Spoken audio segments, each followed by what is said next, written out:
not all. Some of you went to the Feywild to seek the assistance of Zybilna in sending you to the Hells to recover your party members. You guys don't actually have a name, a mercenary group. That worked out. So, I mean, you did save them. Unfortunately, you did lose Arvid in the process.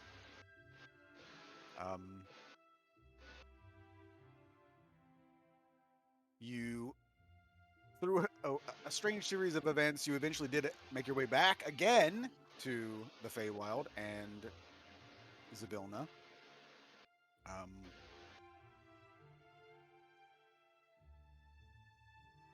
And I guess technically the characters wouldn't know this yet, but I told all of you that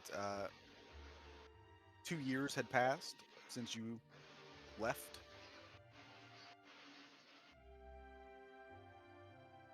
And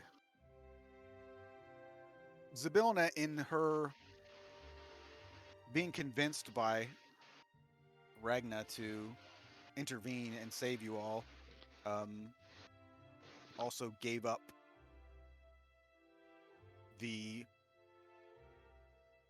realm of Prismere and is now accompanying you to the Prime Material Plane and Exandria. And I believe that's where we left off, is that she was taking you all to Arvid's farm. Yep. So that's where we'll pick up. You will have been transported to the farm. As you arrive, you will see that very little of the farm remains. Everybody just do an investigation check of the farm.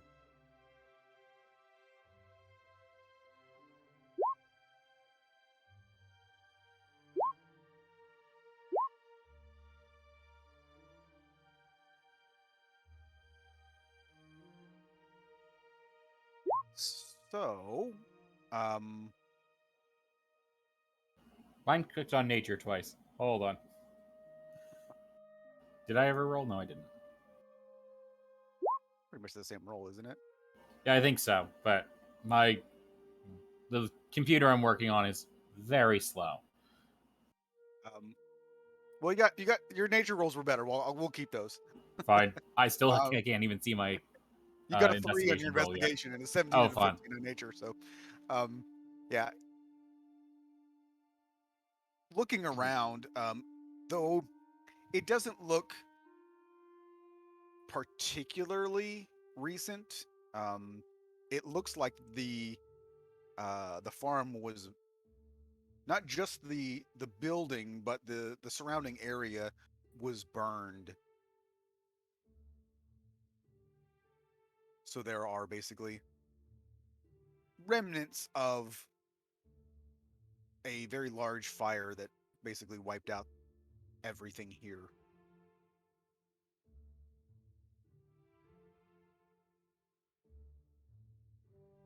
Looks like it's time to start over here too, huh? Any idea? Any estimate on how long ago that would have been? Based on the damages? I'll keep your nature checks for that because that seems appropriate. Are we talking about, is it yesterday? Was it a year ago? Was it? It's probably, you would estimate, within the last few months.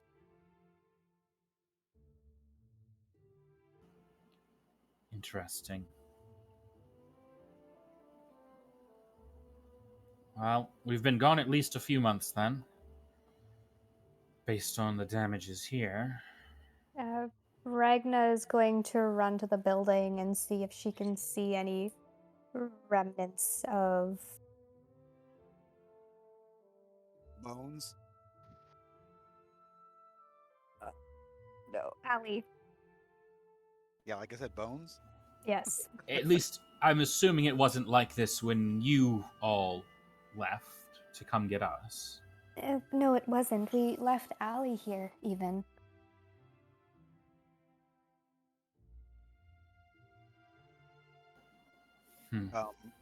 More investigation for anyone that wants to look around the remnants of the building.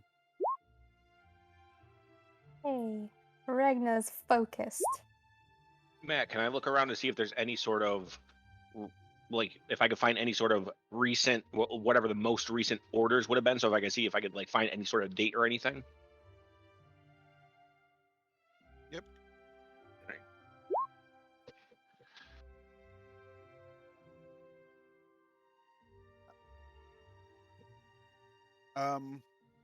So you don't find any remains. There don't appear to be any human or otherwise remains here, and any of the paperwork is also just gone. What you could tell is that whatever burned this down was not just a oops, I knocked the candle over and the stuff caught fire. This is like, I mean, this is like a big fire, a very hot fire. Anything that you probably find some of the like the farm tools and stuff that have essentially just melted, which a regular fire isn't going to necessarily melt like a steel shovel, but like you find like where it's actually like melted into the ground and almost created like a form where it's just a little puddle of metal sunk into the dirt.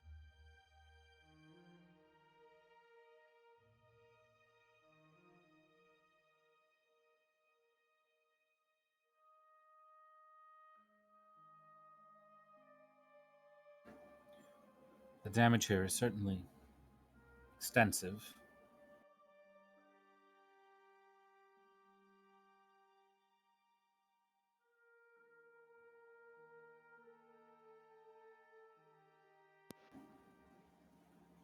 How would you like No, to go about this then?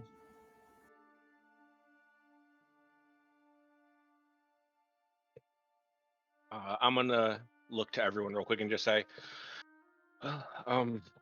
just give me a moment. I can check if there's anything uh, around here, like perhaps remnants of magic or anything like that, and see if I could find anything out that way. And I'll sit down and start ritually casting detect magic. and I assume Regna finds no human remains of any kind. Nope. Singed clothing. There's probably some clothing that would be maybe little pieces, but they don't. You would guess that they may have just been laying around or hung up on a hook or something. They don't appear to be like attached to any person or thing. You also don't find any wolf bones, by the way, which because remember that Aster was also here. Mm-hmm. Well, that's a relief. So you assume from what you're looking at, first of all, you don't find any magic, but you get the impression that whatever caused this fire didn't. One of two things: it either didn't happen quickly, or catch the people that worked here unawares, or they just had enough warning or whatever to leave or get out in time and not be burnt up.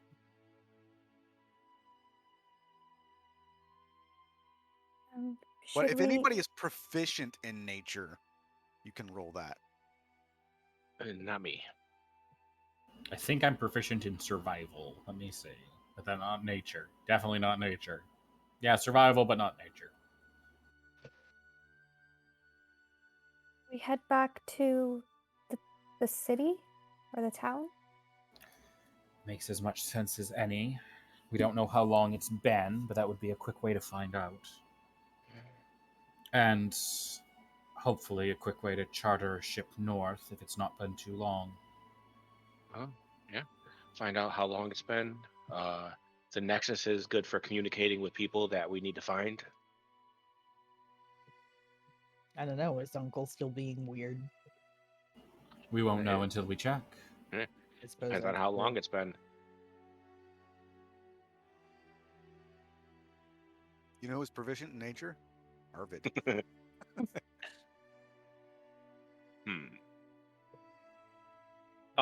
As we're all doing this, is Abilna still here? Or did she just send us and like leave? She accompanied you, but as you're looking around now, you don't see her. Okay. All right. Well,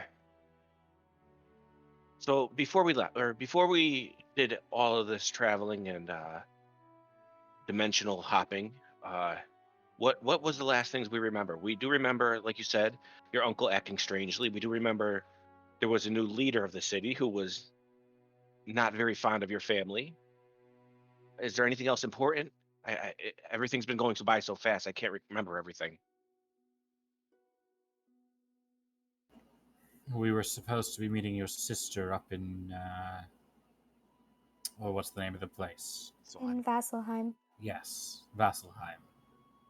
And then there was the person trying to find the Eye of Okassus. Yes. I'm more worried about what we're going to be walking into at this city. Was there any other cult activity in the city, or was that all to the south and up north? There Oh. was some suspected dragon cult activity. but- Yes, we believe that the current leader, Eileen Sundstrom, was at least a high member of the dragon cult. And she was the one who took over control of the city, yes? Yes. Right. And there was death cult activity going on. Well, perhaps he's gonna kind of look between Radna and Signe, and uh, perhaps either I or Callum go a bit ahead and give a look at the city to see how welcoming it will be for. And he kind of like looks between you two again and goes, "You two, if this woman was a member of the cult with high ranking and she's in charge of things, it may not be safe." I suppose that's Sig- true. Signe snorts. It's like, where is it ever safe? It would be safer if we didn't get into a fight in a city with a guard that would gladly follow orders to kill us. Yeah, might as well test your information network, see if it's still alive. Oh yeah, I didn't even think I could go drop by and visit. I could probably get you all into the city quietly Why don't you if go you see your let me go friend in and give her first. that horn you've been holding on to? He had already given that to her before he met up with them at the farm. Oh, you did? And I don't even think you were there for the horn part because it was after the fight. Oh, fair enough. I don't know. Yeah. I was So, saying, yeah, I have no idea what you're talking about. he stopped by when he was on his way back to the farm and just put the horn on the table and said she's dead. Got you. All right, so yeah, so let's Griswold will be like, so I say we all travel.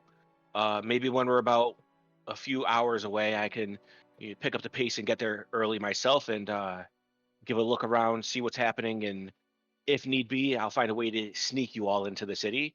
And if everything seems safe, I'll come out and get you myself. Well, I would say go with Callum, but it makes sense. And if we go past any travelers, we can ask them at the very least what year it is or any current events. We Helen, can you just- don't mind skulking around the less than savory parts of the city? Honestly, more often than not, my normal haunts. Well, you can agree there then. If you wish to come with me, Kelly's not the most welcoming person into her establishment, but if it's a friend of mine, she'll make an exception. I see. Whatever you feel would be best in this situation. Just the sooner we can find our information and move on, the better. All right. Signe, are you going to be giving Ragnar a hard time wanting to go in and kill people in the city that have betrayed your family?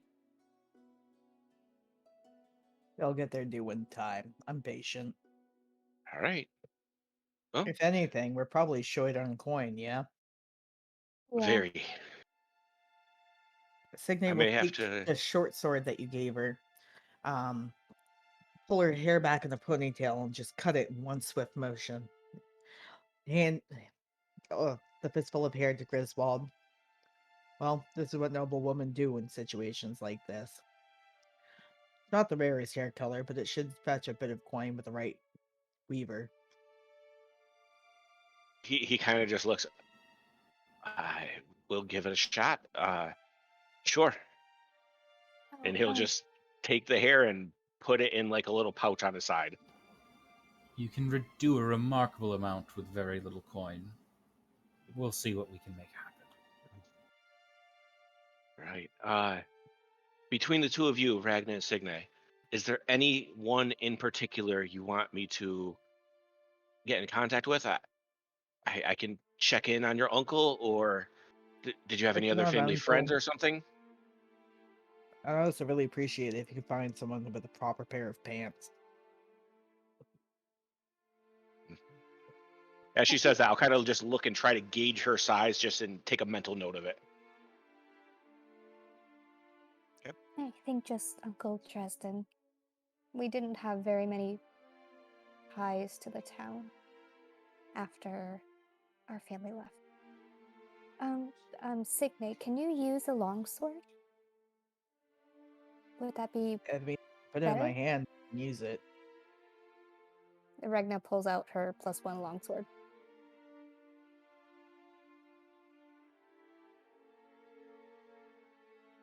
Did you use this? Absolutely. But don't you need that? No, I've got, I have Snickersnee. The talking one. Yeah, Well then, gratefully, I shall accept it. Thank you, sister.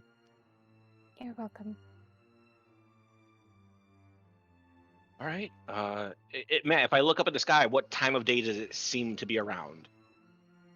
Probably a little bit before noon. So yeah, Griswold will just, well, if we get going now, we could probably make it back to the city within a couple of days. It's about. It's probably well. It's late winter, early spring at this point, so it's a bit chilly.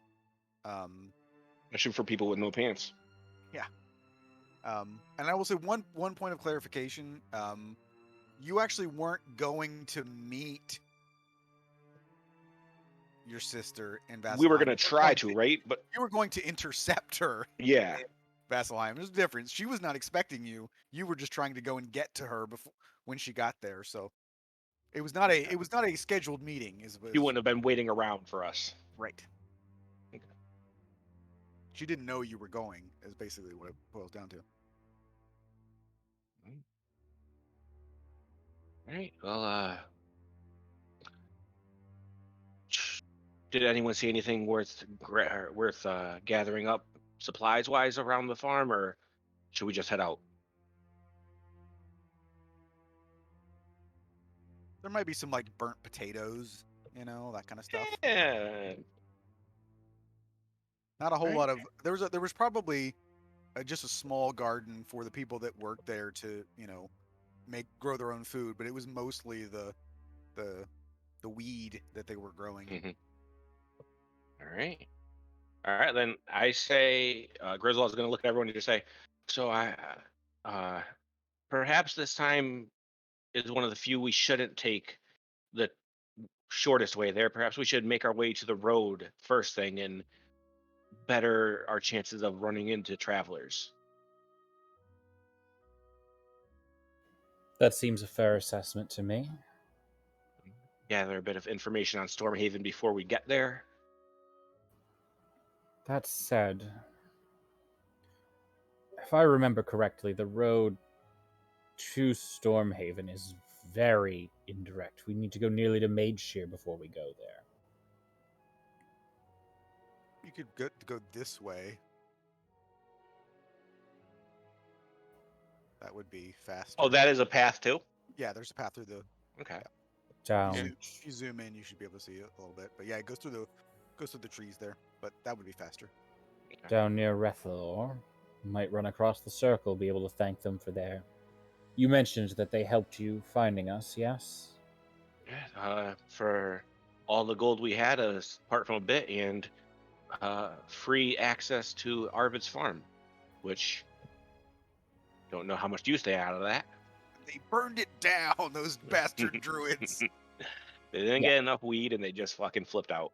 You say, as soon as you say for all the money that you guys had, or nearly all of it, Callum swears a little under his breath, but that's about it. If it makes you feel any better, it was called a charitable donation. Oh, I'm very familiar. All right, well, let's go then, I guess. So looking at it, that almost exactly doubles the time. So it's like 45-ish, 15 miles to Stormhaven, and it's like more like 90 if you go the other way. Is it just the farm that's burned, or is it also like areas around the farm, like the whatever grasslands, any trees, forests? This general area, it seems to be pretty crispy.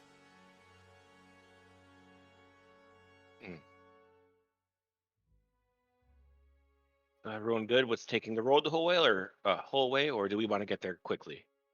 I think We can it's take- fine to take the road. So if you're traveling at a normal pace, it'll take you almost 4 days to walk the road. I still have a decent amount of rations, so I'm good. Yep. And we can always forage along the way as well.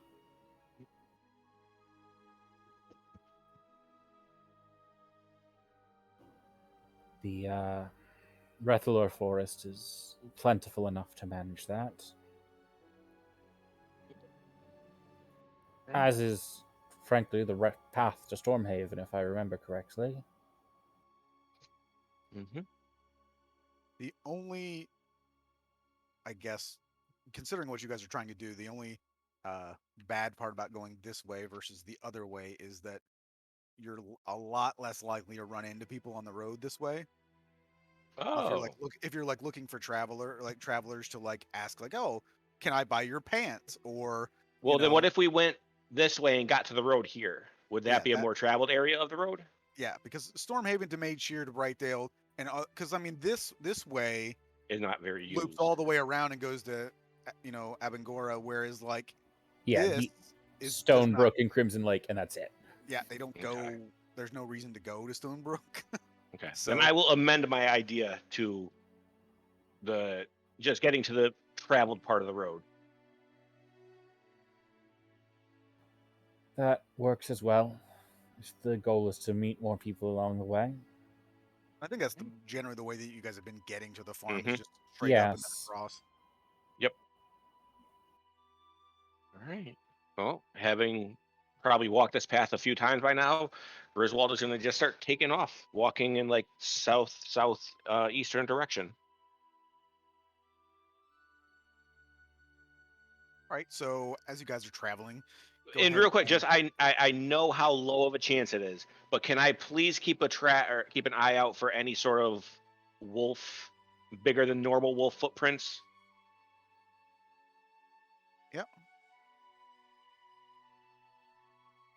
Everybody can do perception checks just to check your surroundings as you're going. Love to.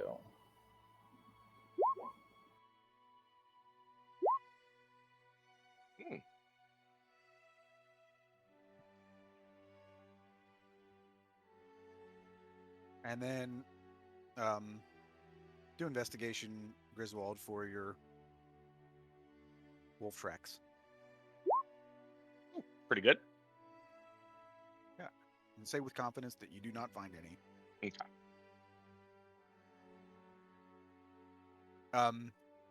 But you do see that there are other places that have been scorched by fire. I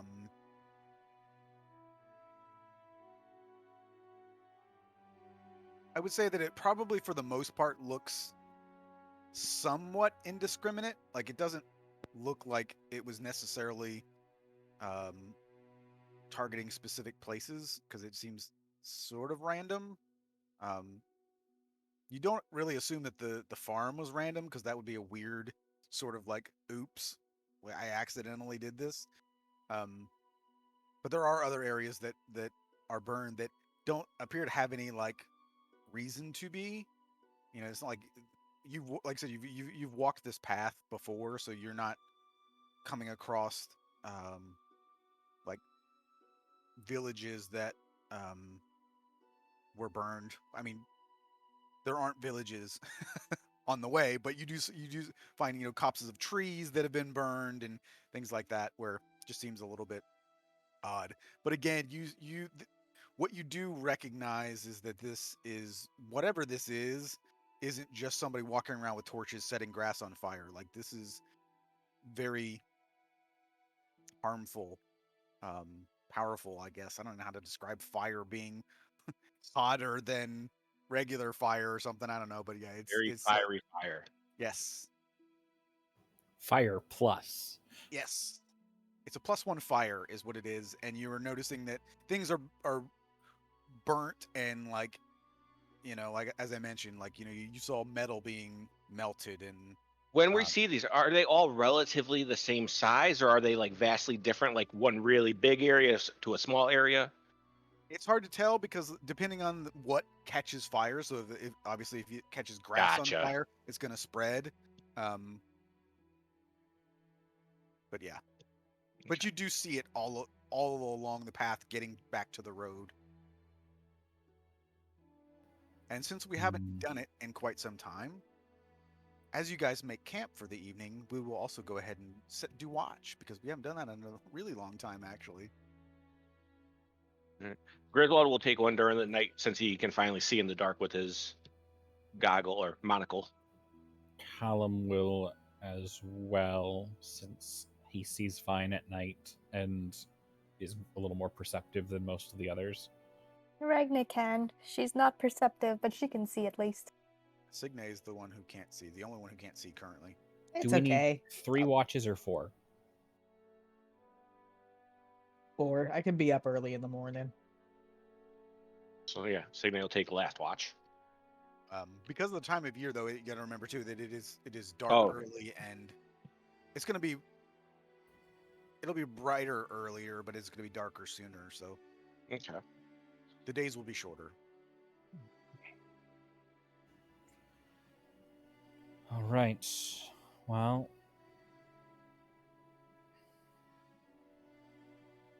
I suppose if we need the 4 watches, then Ragnar, you're first. Okay. I don't mind whichever spot you need me in, I'll fill. Would it be easier for you to go second, so that way I've noted, like, elves with their meditation, you don't need as long, correct? Unfortunately, I'm not elf enough for that, though. But I can get by with shorter rests if need be. So, now that you've been studying magics and such, you need a good chunk of uninterrupted time. Yes. It's helpful. Then take whichever you would prefer. I'll come in second then. Very well. As we're like setting up camp, Griswold will just gather a bunch of sticks together for a campfire and cast firebolt on it and start it up, and just kind of wait to be able to fall asleep.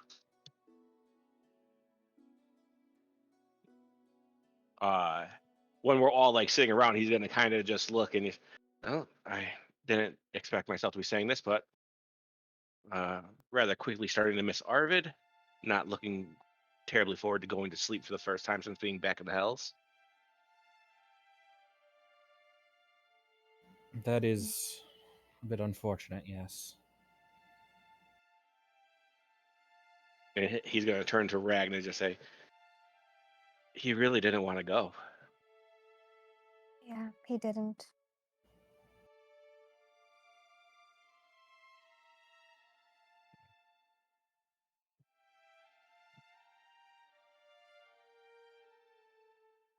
He just kind of leaves it at that and just sits there. Yeah, Ragna doesn't say much either. She just looks down. Meanwhile, Snickersnee will be super chatty to try to cheer everybody up because everybody is far too down for him. Synchronicity could also help on watch, although he can't see in the dark. He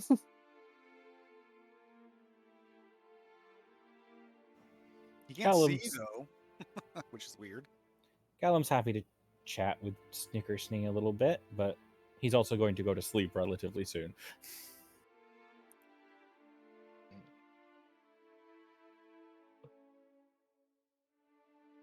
So perception for whoever's going. Ragna.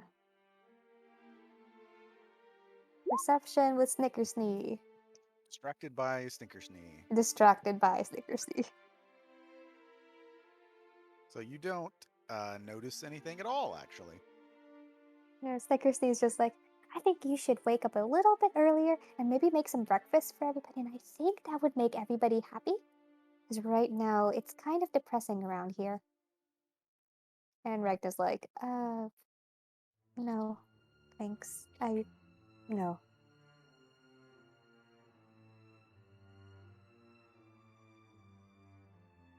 All right, who's next? All If you don't right. get stabbed My by- -1 coming in hot. Wow. I don't even have an excuse of a sword talking to me. I just can't see shit. So yep, you don't notice anything either. Aside from it just getting pretty cold in the evenings. I'll just walk over and kick down at oh, Signe was going. I'll kick down at Signe and just prop her up for her turn. I thought Callum was going next because it's still dark. Oh, sorry. whoever was going next, I will kick at him and just Yeah. wake him up a little bit. Yeah. We'll just move that perception to later. All right. Well, let's see. The only one who might see or hear something. Otherwise, you're all gonna be murdered in your sleep. There you go. As the knife is to Griswold's throat, you hear something.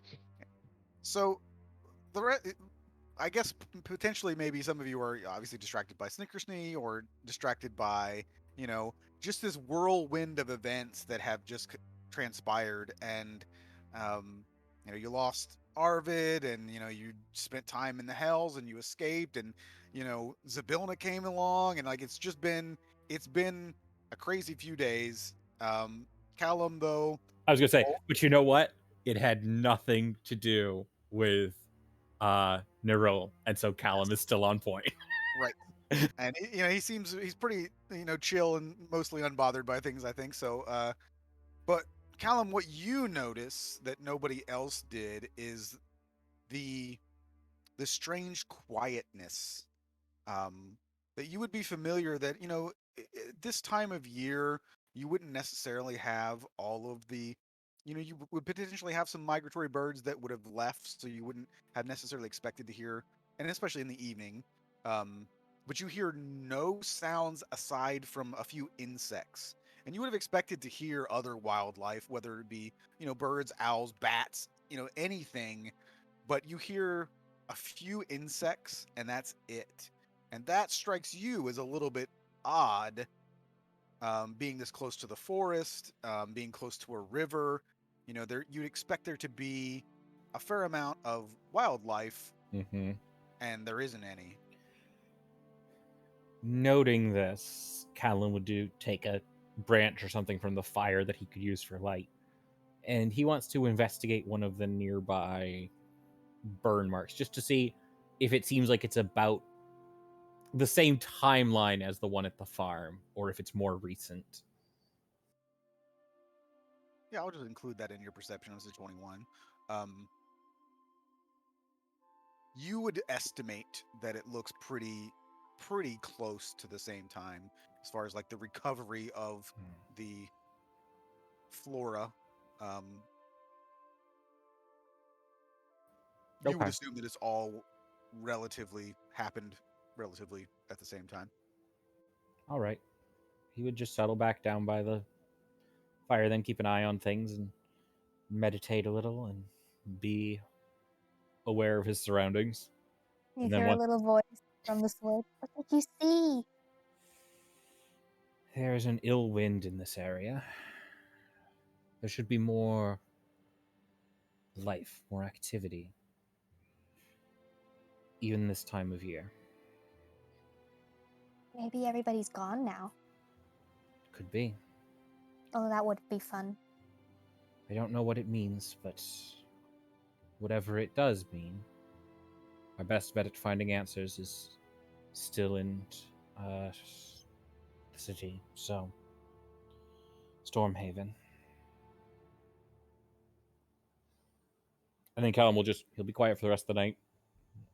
Muse with Snickersnee, I guess, like politely, until it's time to wake Signe up. And once it is, And just, when you know that Signe does not see anything.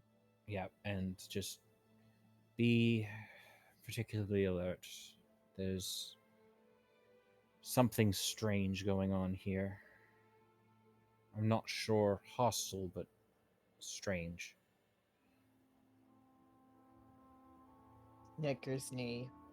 Yes? Silence, please. Maybe. Oh. And that is how her night goes. Or at least her shift. Yes. You So the know- rest of you, I'm sorry. Go ahead. No, he was just gonna say some jokes. I mean, Stinkersea doesn't have. I said he, but Stinkersea doesn't.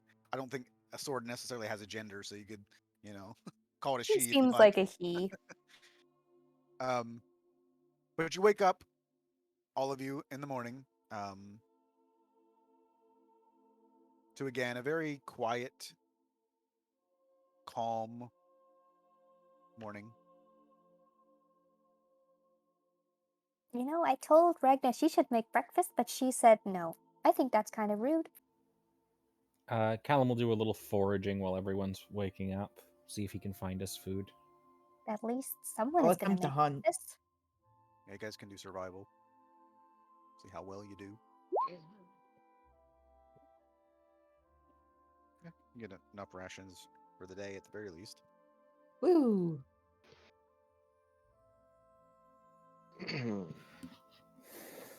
For once, I shouldn't say for once. While it's concerning how little wildlife remains in the area, there is at least enough to forage between roots and fruits and other such things. Okay. At best, you might find a rabbit, but everything else would be vegetarian. Which is just how Callum likes it. No Hmm. rabbits. Well, some protein's better than none, so dig in, I guess. And I still have a little bit of ration, so there's some jerky. Supplementing with what we have is likely a good idea. I missed food. Agreed. Did So much better than gruel or whatever the hell it was they fed us in the hell. I've had plenty of gruel in my life. That was not gruel. It was kind of like a protein paste, basically, that you just had to It's almost drink. it's just the pink goop that they add to meat at the supermarket. Exactly. That's pretty much what it was. Like I said, it was enough to keep you alive, and you got some like mostly warm water to drink that was probably very dirty.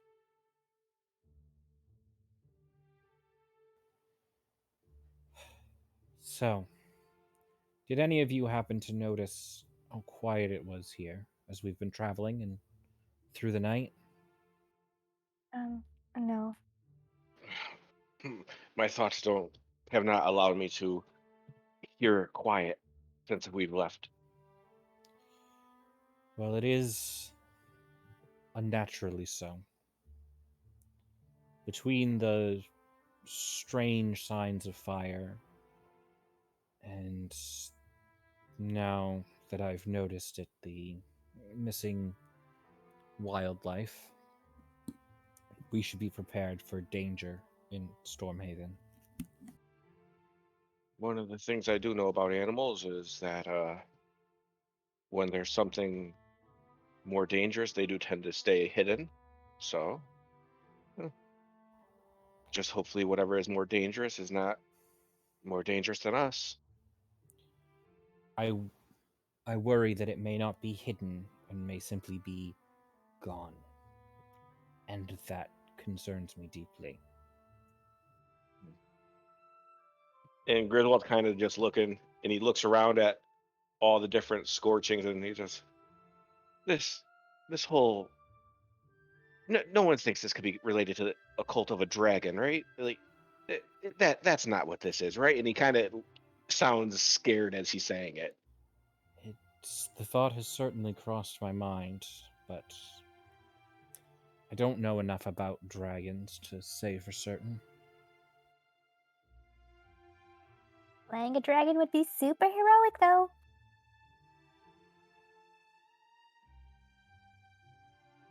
It must be nice to be an inanimate object that doesn't have to worry about dying to said dragon, though.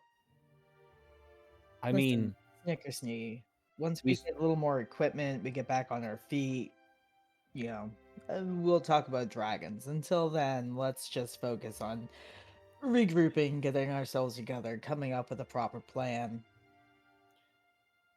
that is certainly an interesting ethical dilemma. Snicker, it's irrelevant at the moment. Plus, we saw enough damage to metal objects from whatever burned down the farm that I'm not so sure Snickersnee is as immune as you might think, Griswold. I'm magic. It's okay.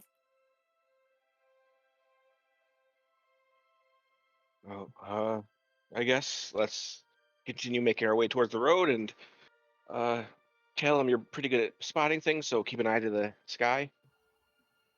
Of course.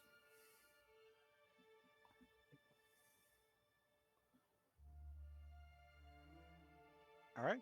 Does anyone have anything useful to be thrown if we need to in terms of defense? These fists. Actually, you know what? No. I can work on that. And as we're walking, Callum's going to be looking for like loose stones and ripping off a piece of cloth from his shirt to try to make a new sling. Yeah, easy enough. Yeah. Since you lost all his rock. Until we get near the road, like as long as we're like in the wild where no one is around us, every once in a while Griswold will throw a firebolt, seeing if he could hit a tree or something like that. Have a javelin if that would help. Is that easy to throw for you? Well Signy enough. may But work well with that. I can manage with the stones I'm finding, though. Okay. That, and also, I mean, given how badly burnt a lot of things are, not great, but just eyes out for a nice walking stick.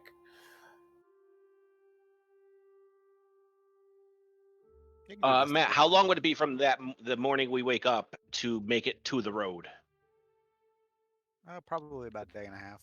You have another night to. Okay.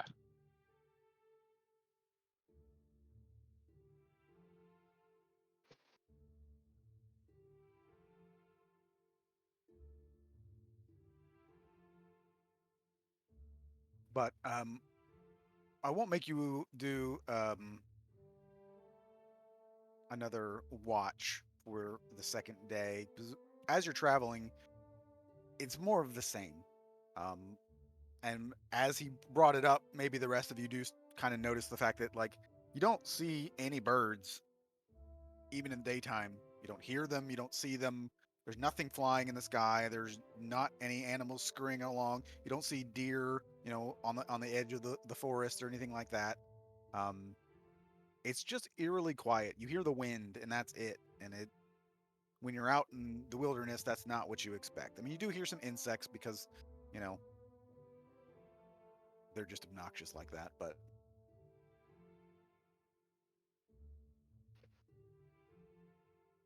on the start of the third day, you would make it to the road.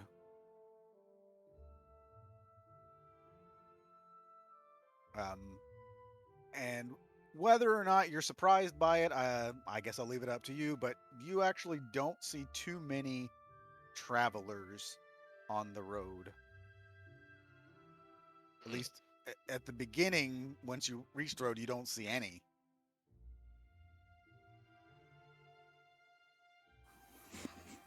This continues to be a concern. And Ragna flag one of them down. We don't see anybody. Oh, okay. We don't see anybody at first. I could be wrong. I'm not from this part of the continent as closely, but isn't this typically a very busy passage? It is. What do you think, sister? I think a lot of not good things happened. My concern for Stormhaven continues to grow. There are a lot of things for Stormhaven. I'm not sure it's exactly concern.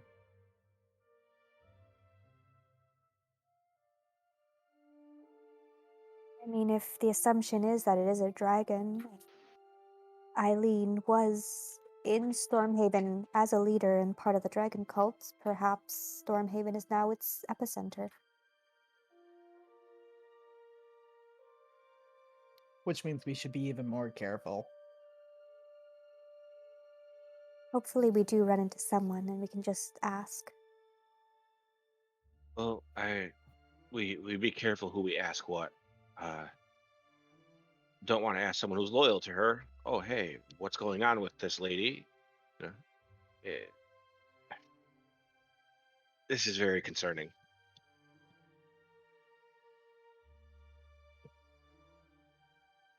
So you continue your journey down the road, and as you get closer and closer to Stormhaven, you could see it in the distance at this point.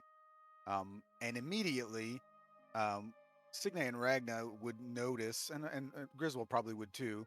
Um, I guess I mean I don't know how often Callum went back and forth on this journey, but Not very much. Not yeah. too often.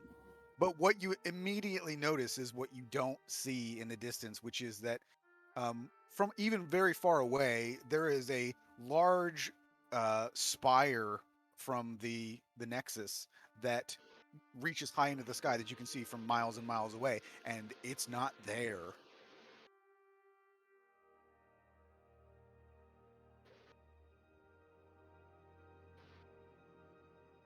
Griswold kind of looks at both of them and just says, "We should see the spire by now, right?" Yes, it should be there.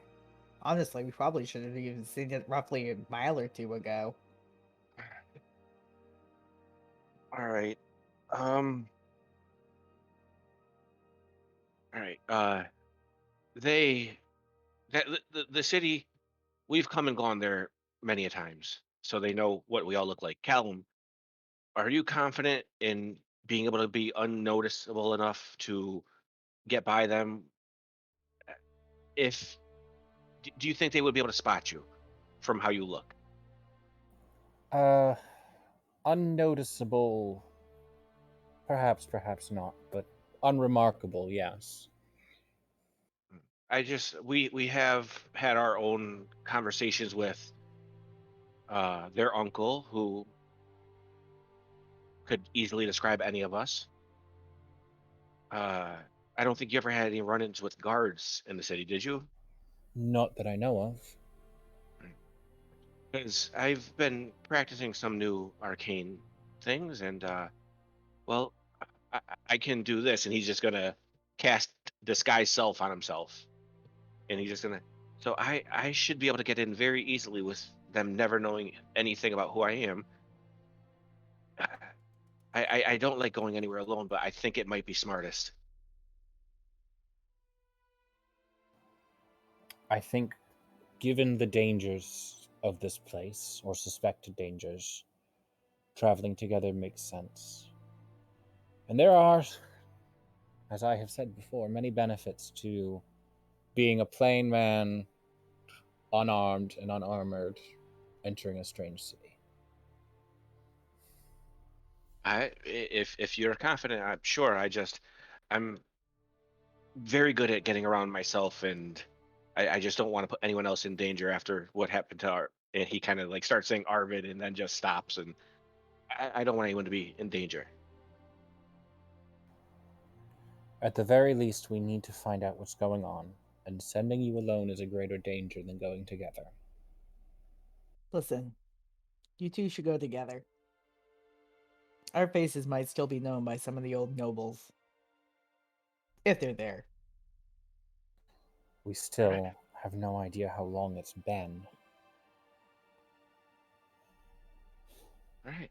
Well, I mean, Uh, if the spire's gone, I'm sure there's some tally marks on some godforsaken wall. So how long would it take us to get back to like the city gates at this point? Well, I mean, we can jump to that Well, no, you. like just time wise, would it be another day or so? I would say if you're close enough to see it in the distance, you probably have, half a day to So get it's there. sleeping again or no? Probably not. All right. One other thing I'll say is that as you continue closer, um, there are two things that you would notice. One is that uh, you don't see a lot of tracks on the road or recent tracks on the road, so you get the impression that people have not been coming and going this road very recently. And additionally, so from the direction that you're coming to the, I guess I'm trying to think of this the way you're looking at it. Um, Basically, I'll just say to your left, which would be um, East. to the east, to I guess the southeast of you.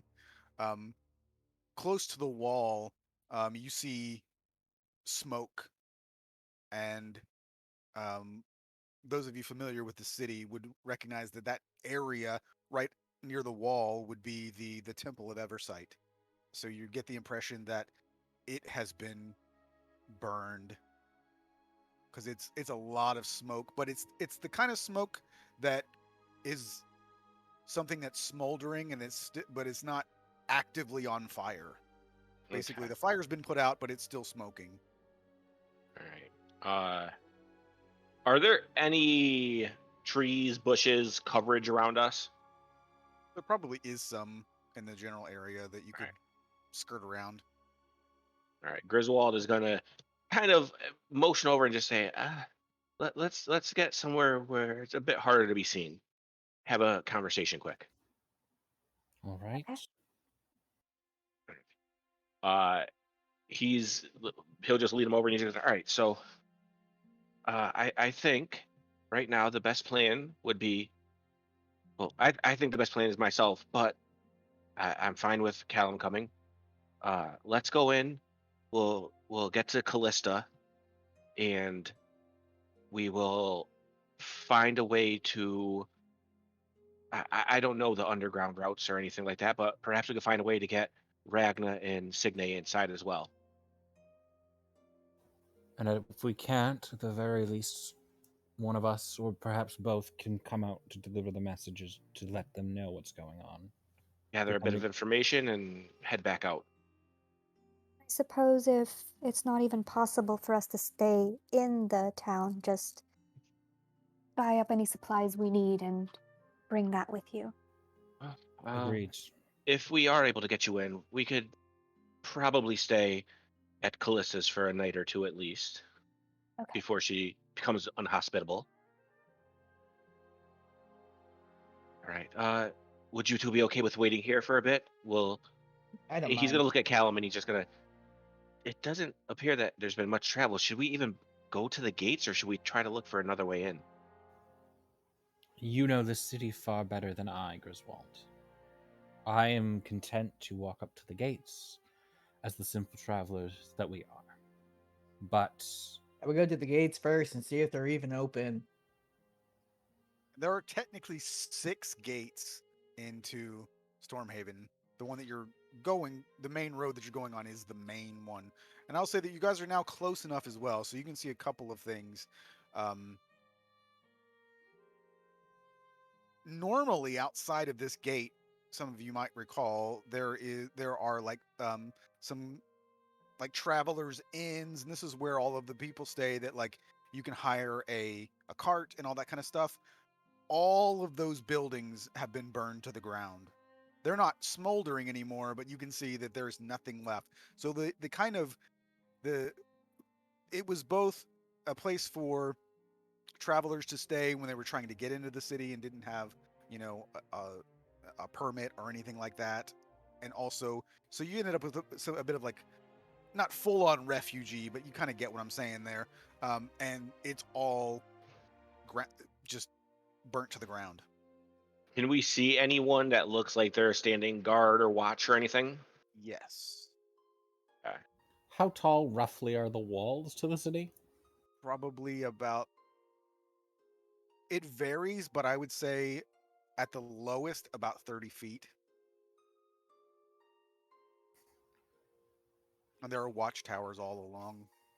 So there's 6. So there are the main gate that you're at. Then there are 2 to the north of the main gate, and then there are 3 to the south. Because remember, there's also a river that goes between the sort of the halves of the city, and then so technically there's another route to your south, which is via the river itself. There are, of course, watchtowers and stuff all along that, but Which gate would be the closest to just get in and be as close to the speakeasy? I'll just move. I don't have a damaged Stormhaven map to show you, but this will just give you the layout of what you're looking at. So this is where you are, or this is where this is the main, and all of these buildings here are burnt to the ground. And so then Okay. you have entrances in those locations. Then you've got the river here, and then there are 3 more to the south, and then also the nexus is over here, and like these would be the massive spires that are gone. All right. So if I remember correctly, if we went in this one down here, that would be the closest to Callista. Because I think you said she was somewhere like Yeah. this area. All right. And this is the building here that appears to be on fire. Oh, that's when I stopped it on the way out. Yeah. Oh shit! I'm sure that has nothing to do with it. I didn't cause that one too. All right. So yeah. So Griswold will look at everyone and say, "All right. Well, if we get up a bit closer to the city, and enter through the southern gate, there's some coverage over there too. If you guys want to accompany us a bit closer, so it'll be easier to come to you." It'll take a while to get over there. Yeah. There are trees and stuff that you can hide in, obviously. It would certainly be perhaps wise to give the city a wide enough berth that we are not spotted skirting its edges. Agreed.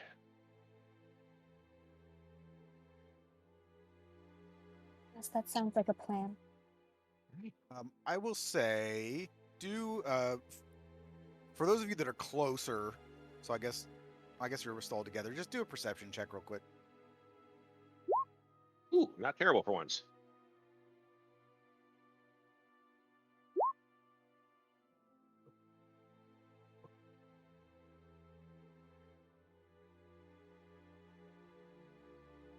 So, in addition to seeing the general area outside of the main gate being burnt, all along the walls there are new decorations, which are heads on spikes.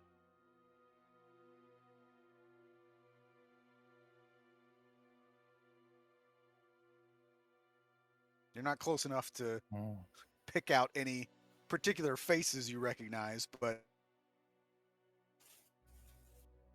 all along the main gate there, so all along this general area,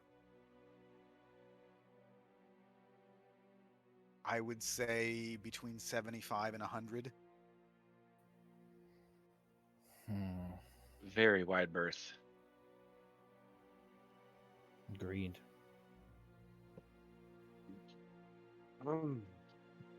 I do know this is the best option for information, but is information worth this?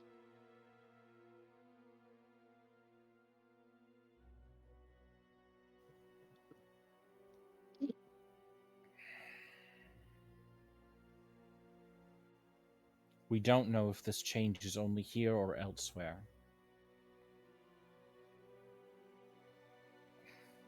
And frankly, if we are to be roving the roads in such a dangerous time, it would make sense to be well prepared. Right. Well, I guess let's make our way around to the southern gate, find a nice spot for Ragnar and Signe to hide while we go in and see if we could get them in, or at least just get information to get back out. Callum just eyes the walls as he's going in. If for some reason we are separated, don't worry too much about me. I think I could make those. I think I can exit where I choose from this city. Yeah, I will say then, same goes for me. I have made a living out of surviving in this city. Very well. Right. Sense any bit of danger, please get yourselves out as fast as possible. I do have a vested interest in keeping you alive, Griswold. You owe me too many favors at this point. Well, I have a vested interest in you keeping me alive as well.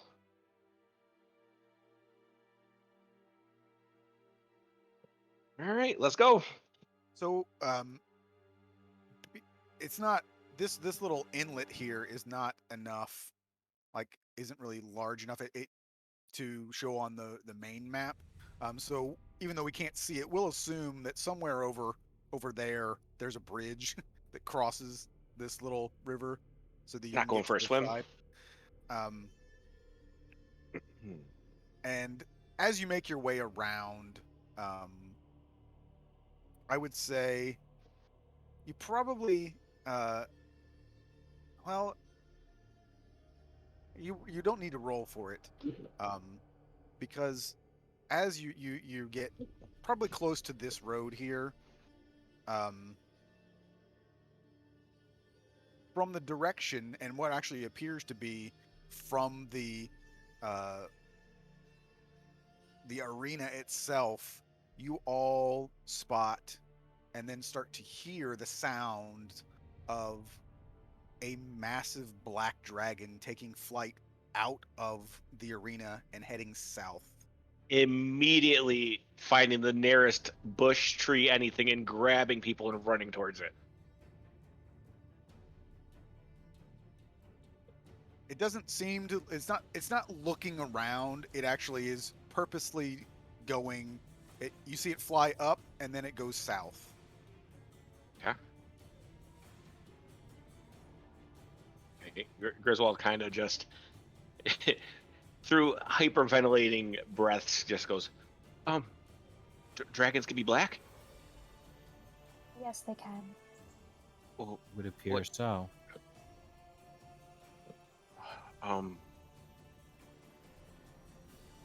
Okay, so, are we still doing this? I Well, like at the to very know least, there's one less. less dragon to worry about. Griswold kind of just looks at Callum and just, right, great point, let's go then. And he looks scared shitless. If if the guards at the gates don't let you in, I would say don't sneak in at this point. I was planning on trying to sneak rather than go up to the guards at this point. Oh, That's very fair. I mean, honestly, with all the destruction there appears to be, you could probably just find a hole along the wall. Do I know of any, secret ways to get in or out? Probably. Like, especially around the Callista's area?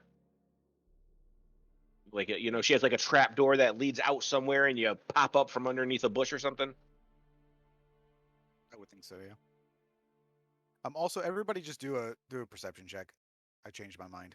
Do a perception check on that dragon. Someone's gonna be fucking riding it.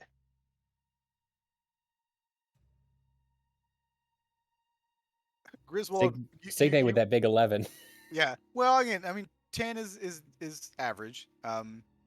Griswold, you dove and missed it, but the rest of you, it's difficult because it is somewhat far away, and you've probably never seen an actual dragon before. But what it would strike you as that though it was very massive,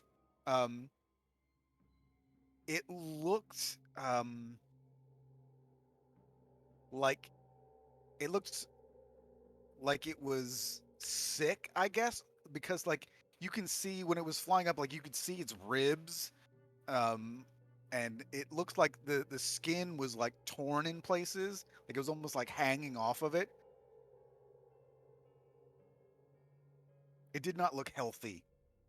It did not look like a healthy creature, even if you've never seen a dragon before. Right.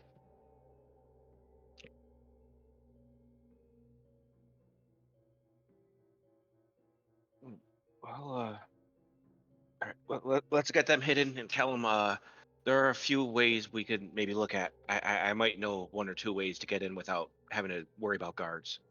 I will follow your lead then. So yeah, my goal will be to like Callum said, make a wide berth around till we get over here. Once we can get into this like batch of forest, leave them somewhere in here, and then we'll make our way up towards the wall. Yep. So we'll say that you get there, but as you start to head in, you would notice that all of the buildings down here are also destroyed that are outside the city. What about And these walls? all along the walls, you continue to see heads on spikes. There are not as many in this direction, and you do notice that they do. They are. You see more of them by the entrances than you do along others. So like here, but less of them here along Gotcha. those. But where people would be walking in to see them, there are a lot of heads. But the main wall at the main entrance, it was all along the walls. Yeah. But you would estimate by now that like if this goes around all of the walls of the city, there have to be like hundreds, if not 1,000 heads on these walls. Okay. All right. All right. So, Ragnar, Signe, stay here. We'll either be back with information or with a way to get you all inside. okay. Stealth checks. Yeah. Can do. I rolled a For 3. Ragnar and Signe as well. No, because you guys are staying behind. I Okay. also rolled a 3. I want to make this bush look real good.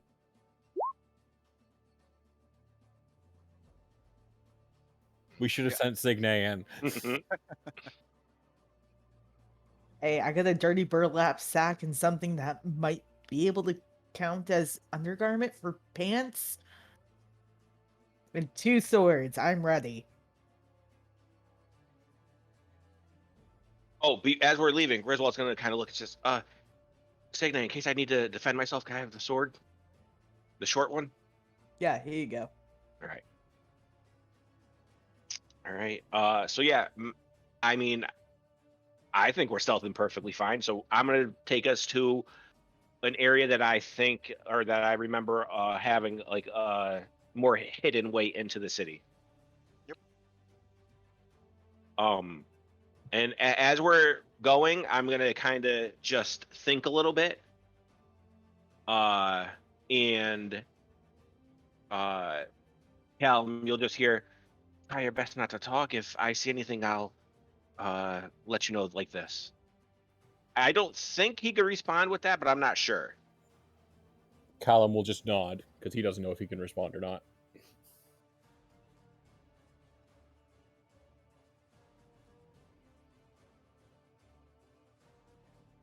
You do know.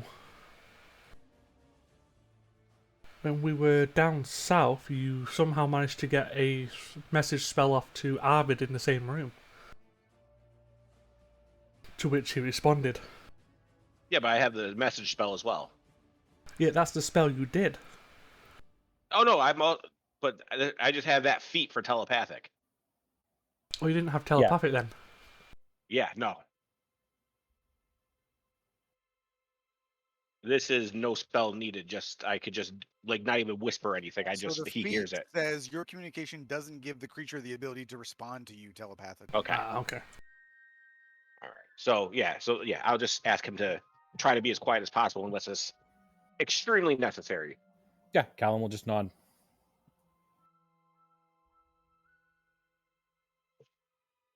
So you are able to make it into one of the tunnels that lead into the city. Right?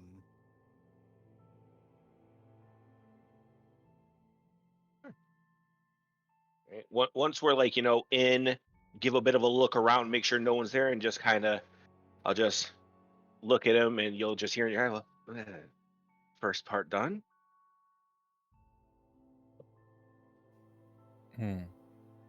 So make I guess make perception checks as you're walking through. This is a pretty you have to go single file. It's a pretty narrow tunnel. And as you get to the end, essentially where you would be coming out into the city, you can see there are blood stains all over the walls, all over the floor, and then you can see at this point there are skeletons at the entrance. So obviously someone has been killed then left here, but it's been long enough that the bodies have completely. All right. Have I ever used this specific path before? Yes. That I would know, like, oh, okay, this wasn't here last time. Yeah, this is Okay. definitely not a thing that would be All right. here. All So right. obviously the blood stains are very old, and you get the idea that this, well, not the idea, you know for certain that this person was not killed yesterday. It's been long enough that the meat is gone. And Griswold will kind of just think, like, I don't know how long it takes for a body to decay, but this corpse was not here the last time I was. Callum is very good at medicine. He is going to hold up, like, kind of make a, like, I don't know, kind of gesture with his head and hold up a number of fingers for how long it takes a body to decay to this point.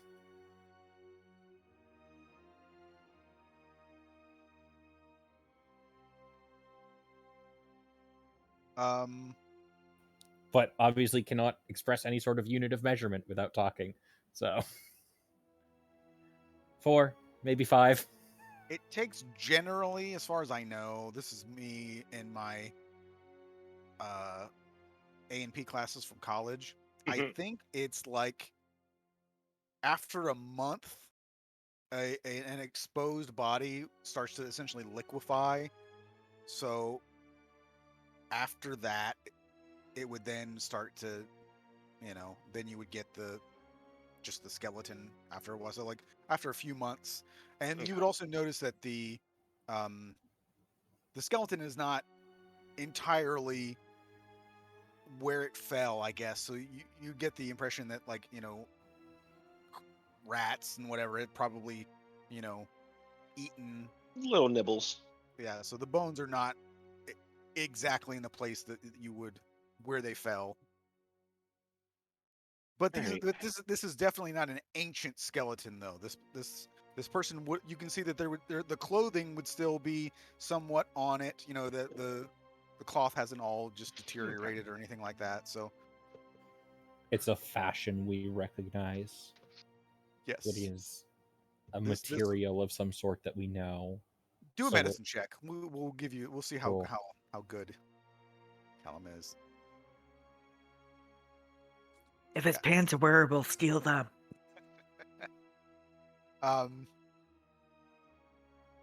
You're fairly confident this is within the last 6 months at least, potentially maybe 3 or 4. Hmm. So yeah, Callum's it's just kind of wavers a hand, holds up 3 fingers, then 4, then 3, Griswold says weeks, shakes his head, months. nods. All right. All right. So, and you said, Matt, this is like at where we would be entering into the city. Yep. So you get Are the we impression able to that somebody see? was killed as Okay. they were trying to leave or get in, Right. one of the two. All right. Can I creep up to where I'll be able to see out into like the streets and peek around? Yep.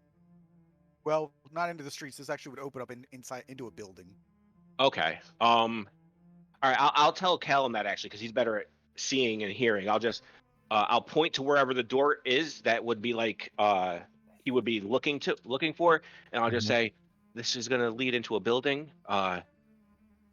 Give it a minute, listen around, see if you could, if you hear nothing, see if you could pop it open and see anything. Callum just nods, goes up to the door or the whatever hatchway.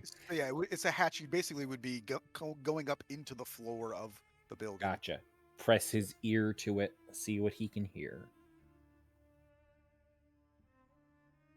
Perception for that.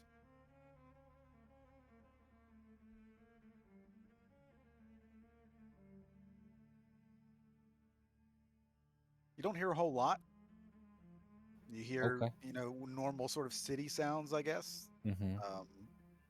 But very It's not muffled. like someone's like walking right on top of me or having a conversation or No. anything like that. No. Okay. But after a few seconds to make sure there's no sudden start in it, Callum's going to take his nice stick that he found while he was walking and try to push the hatch open with the end of it without exposing his head. As you do that, you feel the hatch kind of move maybe a tiny little bit, but it's enough to recognize that something heavy is sitting on top of this hatch. It's not locked or anything like that. Right. You can tell there's something on it. Kind of frowns. When you say heavy, are we talking like a body heavy or like a crate full of friggin' like More of metal a heavy? crate, yeah, a Okay. crate, something heavy. But it's definitely. It feels like it's covering most of the hatch. Okay. And did it make any sort of noises when I tried to open it? Aside from maybe just like a little knocking sound as the staff hit the bottom of the. But okay. You didn't move it enough for any scraping sounds or anything like that. Okay. Should have taken Signe. She was stealthy and she's the strongest. Yeah. Callum's gonna look at Griswold and just mime like knocking. Griswold will walk up and kind of like look at what he's doing and just put his hand and push a little bit and he'll notice that there's weight and he'll just do I know, like, am I familiar with what building this is that it comes up into? Like, is it like an abandoned one? Was it owned by someone who's friends with someone? This was someone's residence that was, secretly with, the group, but he so basically he was basically just paid to allow people to go through his house. Okay. All right. Griswold will just look at him. He'll just say, all right, I the person who used to live in this place was on our payroll. Switch spots. I'm going to try to pry it open. If something happens, be ready to just run back out, get into the forest, and hide. If he's trying to pry it open, Callum's going to just hold up a hand to wait for a minute, and then he's going to just try to open it since he's standing right there anyway. Strength check.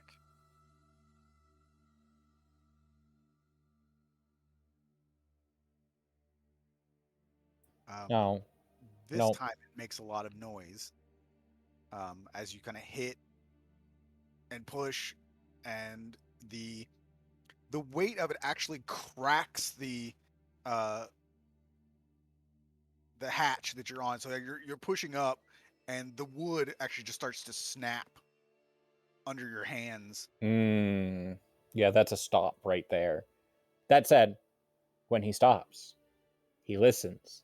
Is there sounds on the other side now? There is not. All right, he will step out of the way for Griswold to try. Man, on this hatch, are there like hinges on the side we're currently on? Yeah, so it opens up. So there would be hinges, but the hinges would be on the outside. Okay. Up on the top, essentially. All right. Can I take Shadow Song, knowing where they would be, and try to like jab it in and pry them open a little bit? You can try. Yeah. Would that be? You want me to do an attack to see if I hit it in the right area, or just strength to see if I could do it? I would say do dexterity to see if you can wedge the blade in there. Dexterity. If you rolled a 1, I was going to break your weapon, by the way. But no, there's too much weight on it to Okay. get the blade in there. All right. Well, if that's the case, he's just gonna kind of get a bit frustrated and just say, "All right, I'm gonna give it a shot, and I'm gonna try to just force it open." And there is enough room now. If you basically have to stand right next to each other, basically like, face to face. But you could both attempt. Oh yeah, absolutely. So who wants to help who? How strong is Griswold? +1. Okay, we're the same. You roll. I rolled last time. All right, I will attempt it. All right. So you do open it when you work together, you are able to get it open, and you feel it slide back down. And as soon as the hatch gets open enough, you immediately notice that the building that you're expecting to see, there's nothing. You see the sky as soon as the hatch opens. So you're opening into straight up outside. Oh, The building okay. is gone. All right. All right. I will. So whatever was on top of it is slid off by now. Yeah, so it's All right. slid off the back. So I was you're gonna say, able did Griswold ever communicate to Callum that it was supposed to go into a building? Yeah. Okay. I remember I told him that it was the place was where someone was paid to let us use it. Right. Okay. Right. So, but once that happens, Griswold's gonna say, "Oh, back up a little bit," and he's gonna pull the thing back shut, not like completely, and just like try to peek out it without like it being fully opened. I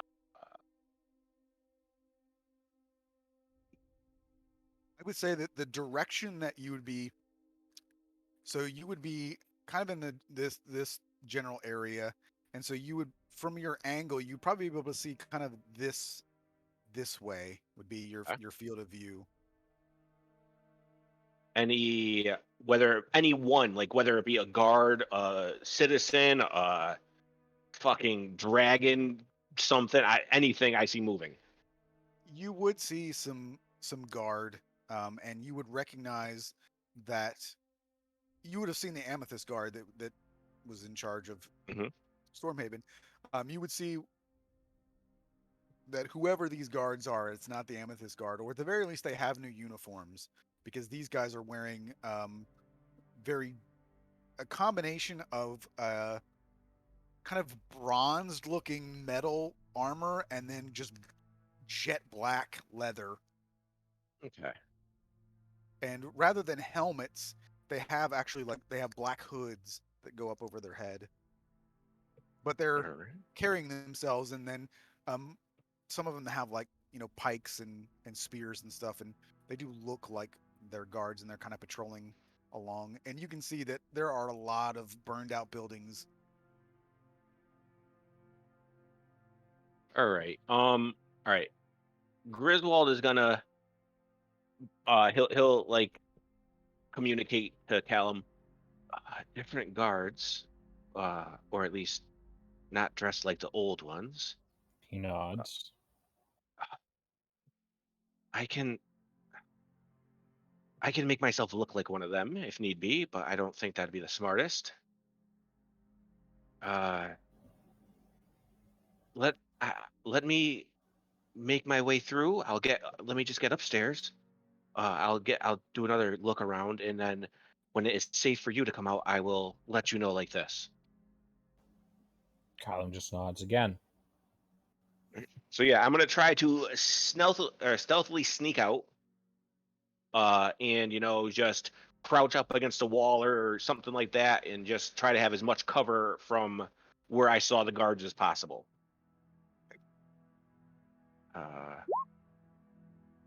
Easy peasy.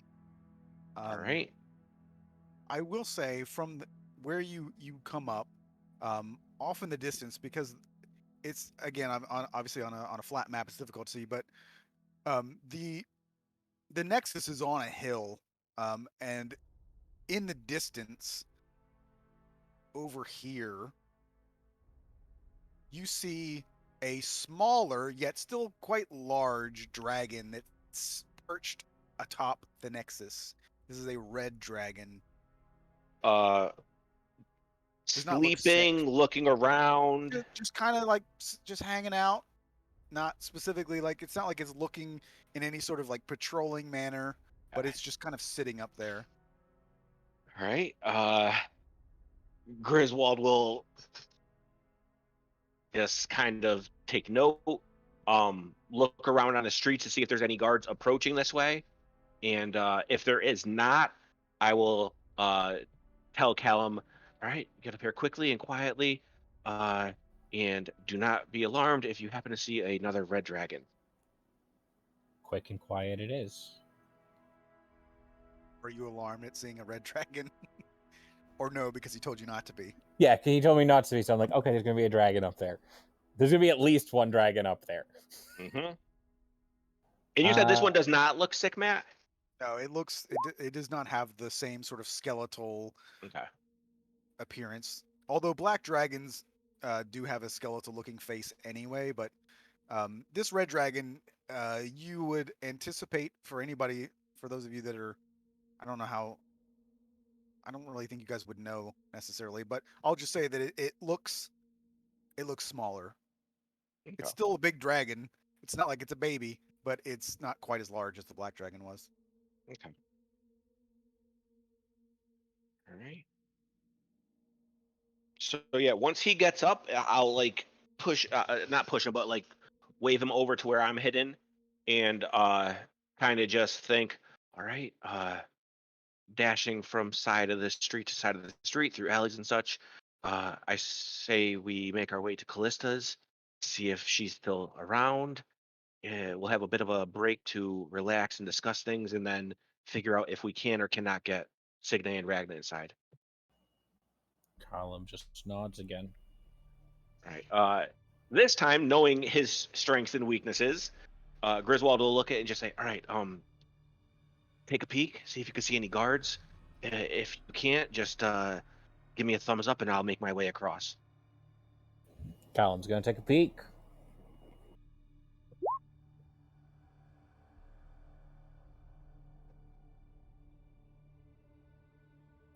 Big old 12. You don't see any guards at the moment. Callum gives a thumbs up. All right. I will make my way to the next house or building or alleyway that would be leading towards Callista's.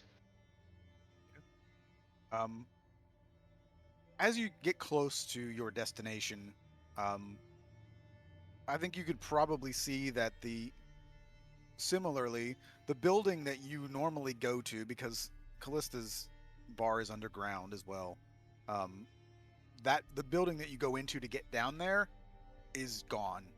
And along the street where that building was, you can see rows of gallows, and there are people hanging from them in various stages of decay.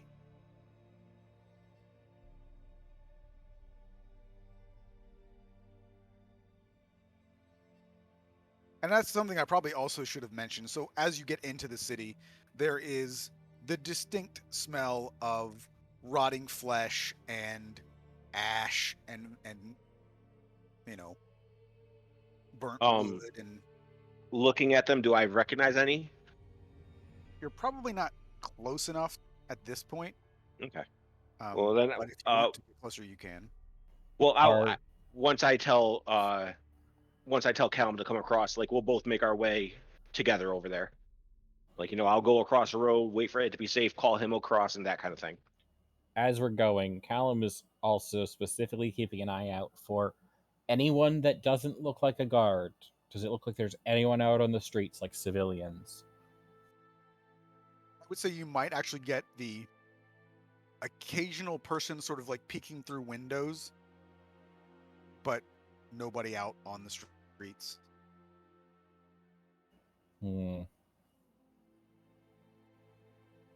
Okay.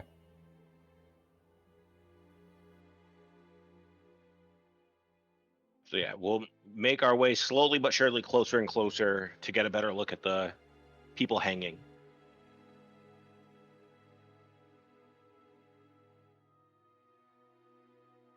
So you do see probably about 7 to 10 different bodies hanging, and then you see there's like a sign that basically just says, "This is what happens to thieves." Callista among them, or no? Do an investigation check.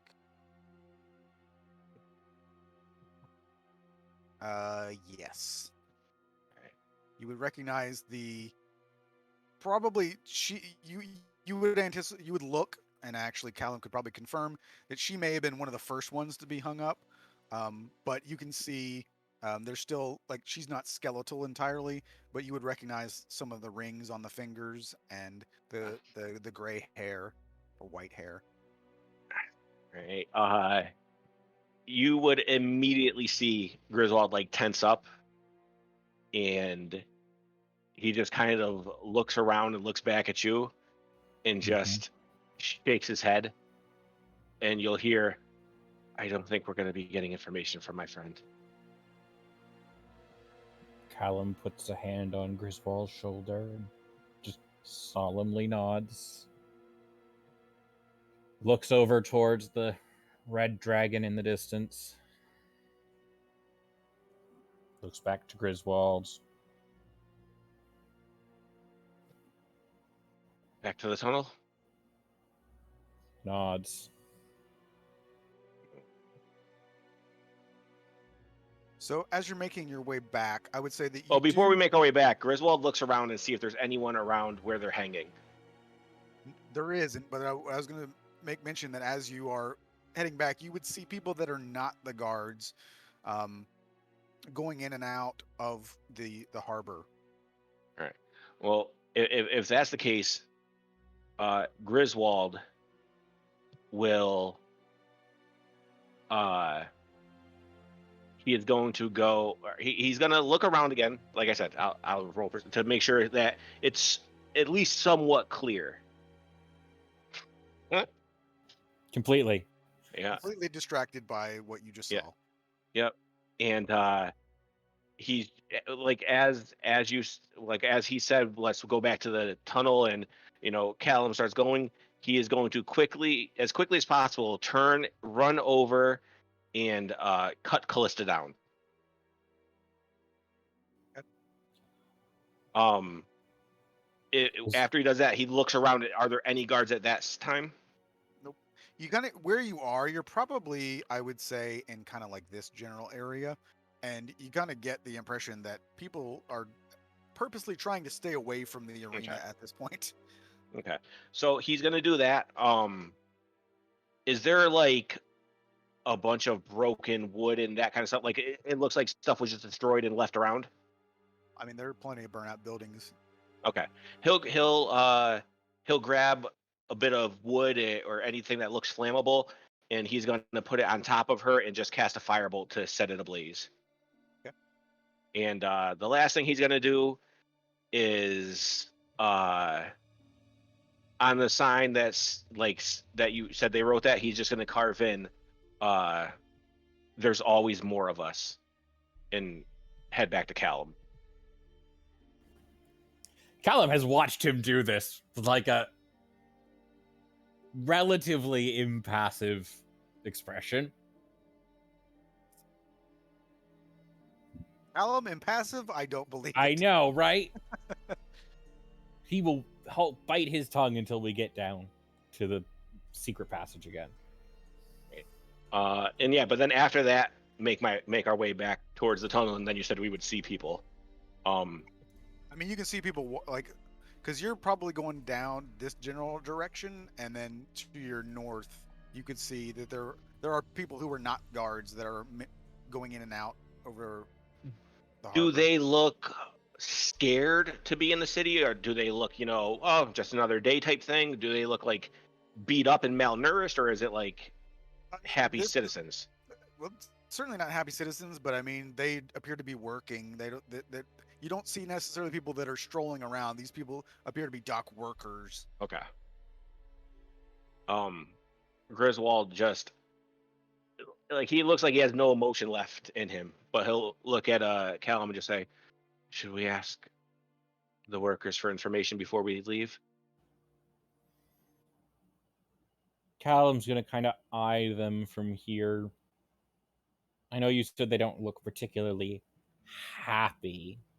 Can he get a feel of like, are they disgruntled to the point that like they might do something they're not supposed to by sharing information? Or do they just look like we're working and it's hard work, and if we go talk to them, we might get the guards called on us? I think that's probably a difficult thing to tell. From what you said, that they don't. I mean, they look like dock workers, right? Like they're not. Mm-hmm. They don't look particularly scared necessarily.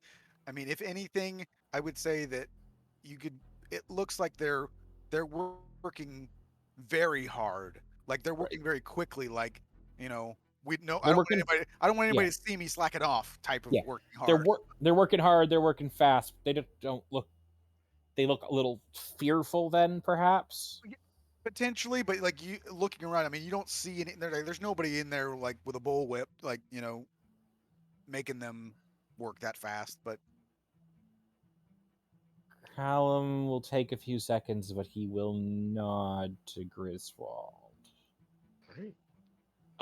Then same kind of thing, keeping an eye out for guards, sneaking from alleyway to alleyway, making our way closer to the people. so this is where you need Ragna, right? So you've already left Signe behind because you Mhm. needed her, and now you got Ragna, who would be able to convince these people to talk to you. I'm decent with talking, not great, but decent. So at this point, you probably don't need to go all the way in. There would be somebody that would be like essentially leaving the dock area that you could stop. All right, yeah. We'll, like I said, try to be in an alleyway or something, and just as someone's walking by, like, psst, and like wave them over this way. It would get you get their attention. They probably wouldn't immediately walk over towards you. Be a little bit wary. I will try to find someone who looks especially bad on their luck, and call them over and just hold up a bottle of liquor.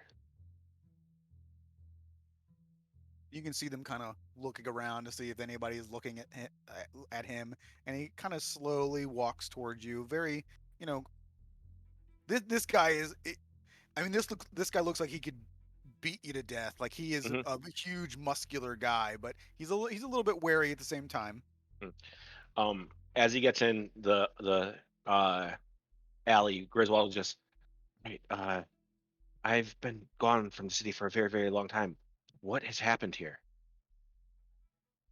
He kind of raises an eyebrow, kind of like dumbfounded, like, what you? How long have you been gone? I don't know it. What? How about this? What month is it? I believe it's pronounced Dualahe. I don't know. Mm. Matt Mercer's made it up. It's All right, March. all right, and he's gonna be like, "All right, March. So, Duale, we left, wait, and that kind of doesn't make sense, right? Because we left You left. a Well, little, you left what would have been February. So based on what he yeah. said right now, you would know that it's been at least a month. All right, But we and also already know that it's yeah, been several months from the bodies. yeah. So So Griswold's gonna say, "All right, no, no, what year is it?" And he's gonna kind of look at the guy who probably is looking at him like he's fucking crazy, and just say, "Traveling the Feywild." And he'll tell you the year, which again, as we know, in game is different than how we're tracking it. But it's been 2 years. You left in February of 173. It is now March of 171 because we're going down. Okay. All right, Griswold kind of his jaw drops at that a little bit. hmm, But what? How long have the dragons been here?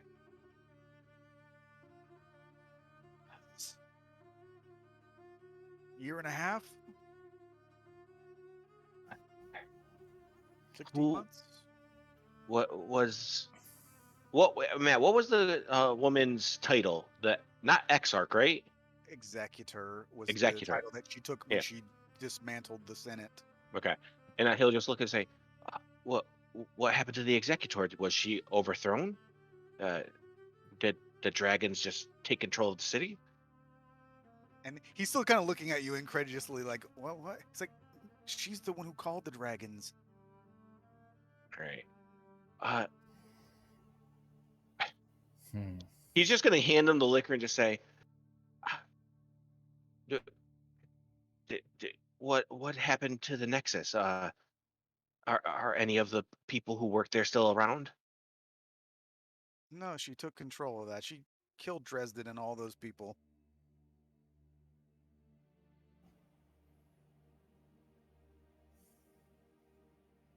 It's basically a Uh, prison now. It used to be a prison anyway, but like they don't teach there anymore. It's not a school. what are, do are people still coming and going, traveling to and from the city, or is it a complete lockdown? I mean, most travels from by the sea. It's still import and export kind of stuff. Right. This Uh, may seem a foolish question, but to what end did she call the dragons here? Search me. I don't know. Power. I don't know. I mean, she destroyed most of the temples. Could see the smoldering remains of one from even outside the city. what were the people uh, whose heads are now decorating the walls? Were they was there someone tried to rebel? Basically, just any political or you know anybody. Well, I mean, hell, her husband's head's up there. Right. Griswold kind of just looks completely shocked and like awestruck.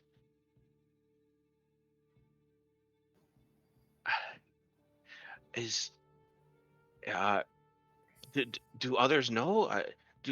Does Vasselheim know what's happening, or Abingora, or any of the other large cities? I mean, I'm pretty sure everybody knows at this point. But what are they gonna do? There's dragons. Are there any other cities that have been occupied like this? Not that I'm aware of. And Is there anywhere in the city that is safe? He just laughs. I mean, what do you think? Only this reason I'm working here is because I get paid a whole lot of money to work in the docks now. Way more than I did before. Has there been any news of the Luvenhelm family?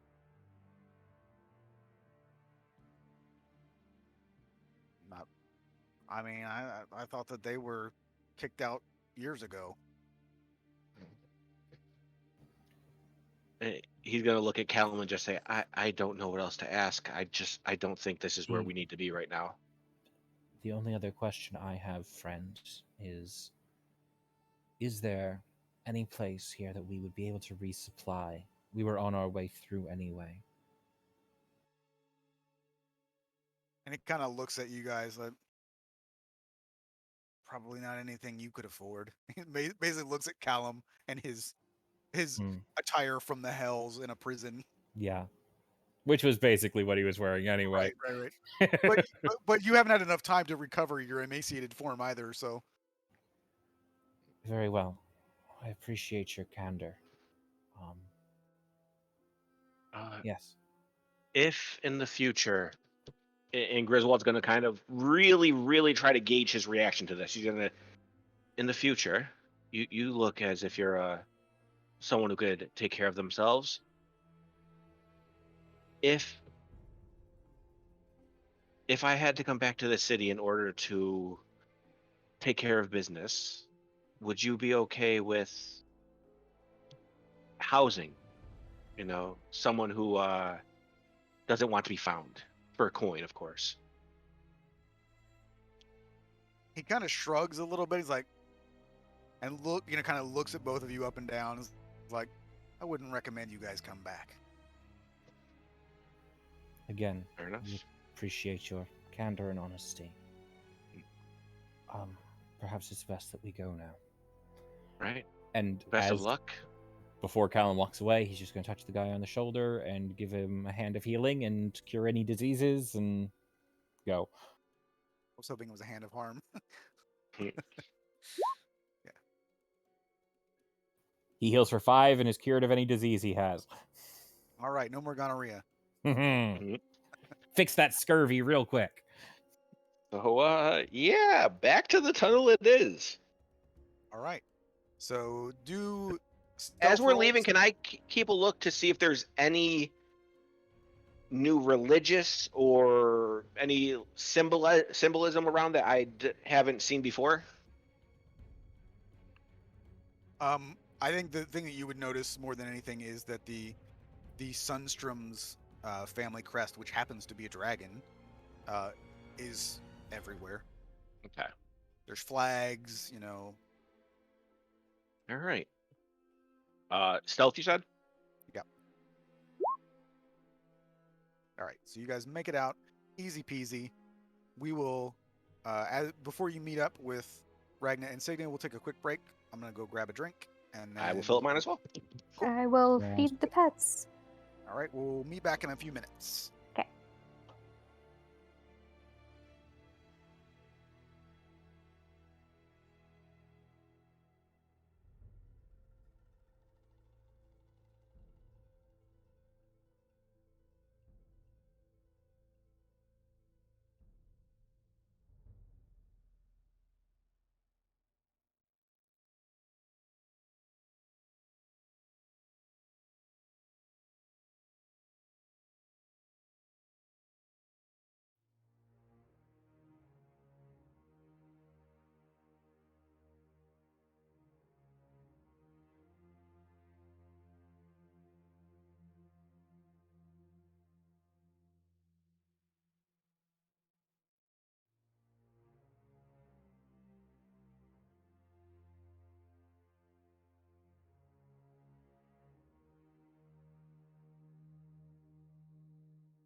At least two.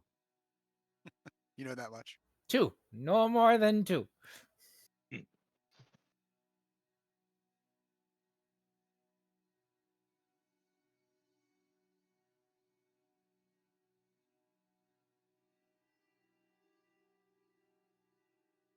I can't remember. I know that there were two names of dragons that were discussed. I know one of them was in the side game, but I can't remember if the other one was discussed in that game as well, or if it was in the main game. Ilineth was the name of the blue dragon that the others stopped. There was the dragon called that The was trying summoning. yeah, it was they were trying to resurrect. But then there was the name of another dragon, but I can't remember if it was discussed in that game or if we talked about it in this game.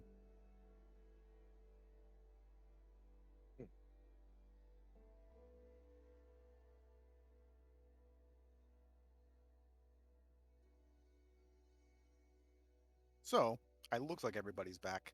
So you can make your escape. Presumably.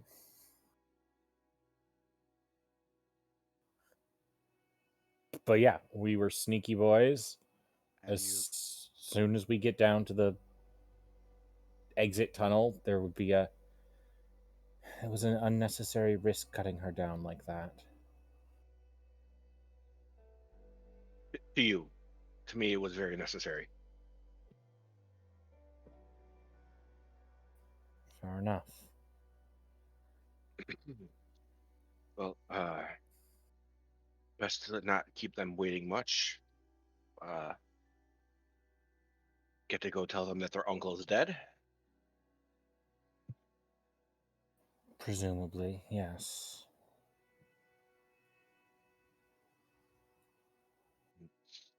Griswold will just nod and start walking back towards the outside. Yep.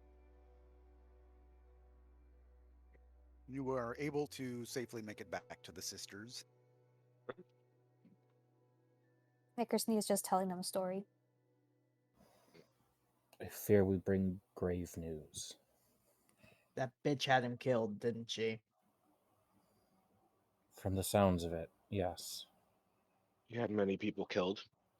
We won't be going to speak with Callista. The entire city seems to be in a lockdown of some sort. We spotted at least a second dragon sitting on what's left of the magic Nexus. school, the Nexus. Thank you. And guards Lots of people roaming were the dead. streets. Almost no civilians.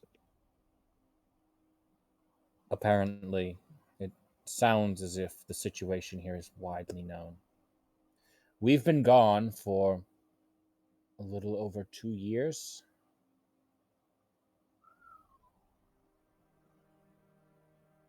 So, Well, that was a hell of a stint we were in, huh? They killed Yes. Callista Hunger and made her an example out of her. Said the dragons damn came about a shame. year and a half ago.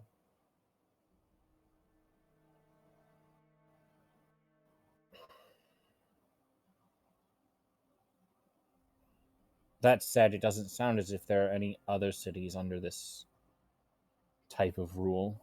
It's just Stormhaven. That's good. I mean, it's And not good, but you know what I mean. And as far as the dock worker we spoke with knew, your family has not been involved with this in any way. I can't say I'm surprised there, but that's good. Getting Me. your nobility taken away probably was the safest thing that could have happened to you. The worker also told us that the majority of heads adorning the gates and walls are their political opponents. Then actually, it was probably better it was taken away from us at that time. Hmm. We could have at least gotten out with our lives as opposed to these other people.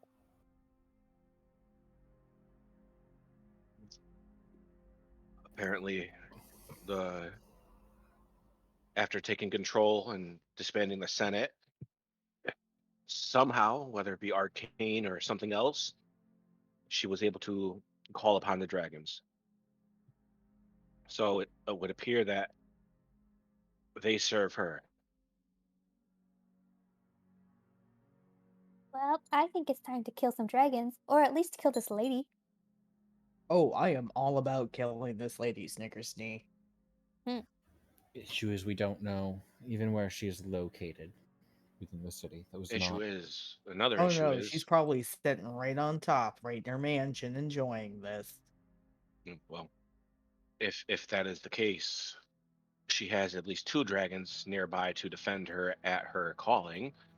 So Plus a very large number of guards, yeah, and with no general citizenry in the streets, it would be very difficult to traverse without being spotted. the Amethyst Guard was nowhere to be found. They all were differently dressed in, in assuming are her personal army. Um, when we asked if anywhere else was affected like this, they said no, but it appears that nowhere else, whether it be Vasselheim or Avangora, are willing to send their armies against dragons.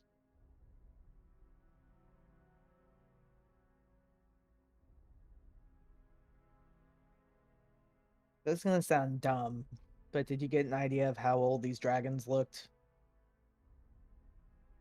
Uh, the black one that we all saw, you could see it as well. It looked rather sick, so perhaps that one is very old or something. The red one was still large, but it looked smaller and not as malnourished. Hmm. Well, I mean, if she's not keeping very good care of them, it could be that they've been fighting over territories. Well, maybe this is just me being the most pessimistic possible, but we've heard of two different kinds of cults. One being dragons, one being death. The black dragon looked like skin and bone to me. Is it possible that they brought it back from death? Certainly, the undead serve Neryl's ends and means. And when we left 2 years ago now, that we that cultist that we engaged with, I seem to remember he had something of his notes about collaborations between undeath, and I'll need to think on it.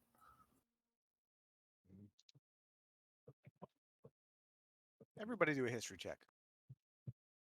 I actually have it written down. I just accidentally closed roll. No, but I'm just. I roll so bad on the stuff I want to roll good on. Apparently, I can roll the hide in the bush real good when it's within its elective, but History, you said? Yeah. Let's Plus see. 5. Save again. us. The bummer.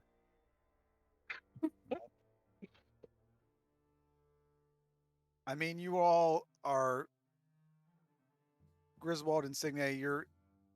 I mean, all that you really can think of as far as dragons are concerned is general knowledge, which is like you we're alluding to is that generally the larger they are, the older they are.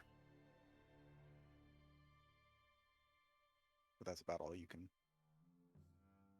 I mean, dragons, even during the Age of Arcanum, are not super common. Well, perhaps when we get somewhere a bit safer, you could go through your notes. Sit down and at least think more clearly instead of being somewhere where a dragon could fly over at any moment. I suggest we get the hell out of here now. Suits me. No supplies. They seemed the dock worker did say he makes much more money now than he did before, so perhaps they're charging more for everything in the city to fill their coffers. So where you are right now, if you still wanted to try and sail to Vasselheim versus going overland, Madeshire would be your next destination because that's That's where if we have money for it. right. Because you did. I mean, but you know that's where you went to. Mhm. I mean, I guess really, either way you would want to go. If you want to go overland or you want to go to oversea, Madeshire would probably be your next Got to stop. go there. There Yep. are two possibilities as I see it of where we should go next. There is, of course, Madeshire, which is, as the nearest large settlement, it might be good to be able to get some external assessment of the situation here, as well as possible transportation north. I also wonder about the Circle of Ardus so close. Surely this destruction of their woodlands is something that would perturb them. If the dragons have been here for a year and a half, this destruction has been taking place for quite a while now. If they were going to do something, they would have by now, I think. The Circle is very slow to act on anything. And I suppose you are right.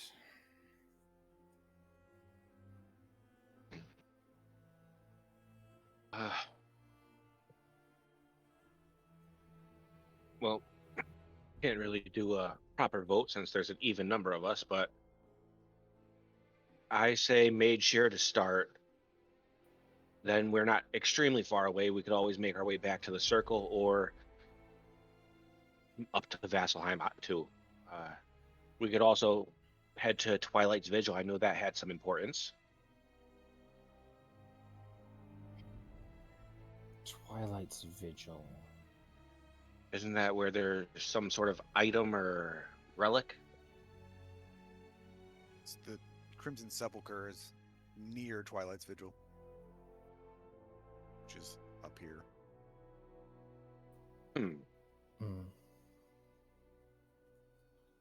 I say let's get away from this place first and do a couple odd jobs. Get some clothes for the season. And yeah, and then we can pick a point to go once we get a little coin, a little more secure. We know we can get food. Madeshire is definitely he kind of looks around at everyone. He just looks at Callum. He goes, "Well, we've been there before, so everyone knows it's not the most upstanding citizenry, but I'm sure that they have jobs they need done, even if they're not the most noble of jobs." Be easy to blend in too.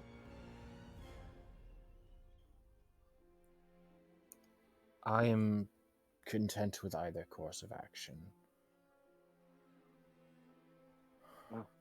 I would vote Madeshire first, just for the simple fact that we could get information from people who have been in the cities more so than druids who stay in the forest, True. as well as having a larger number of people that we could speak with. Yes. The only reason I mention the druids in particular is that I have some connections there who might be able to give us information, or at least lodging and supplies. Ragna, Signe, where do you prefer? Mage here or back to the forest? I say let's go with Callum's idea first. It beats, starting from scrap.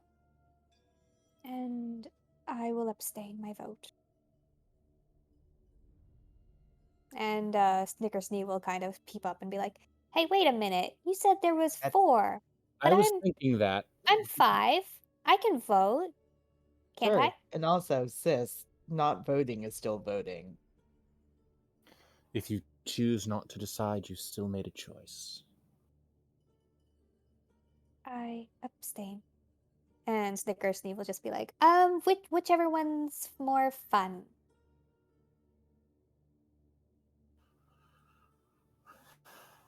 More fun? Sounds like we're at a tie then.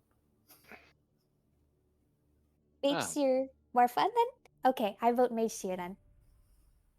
Ragna, you have a duty here. Ragna shakes her head. I abstain.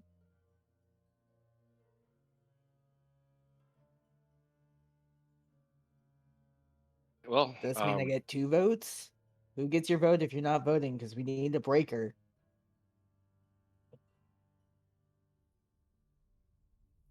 He looks down.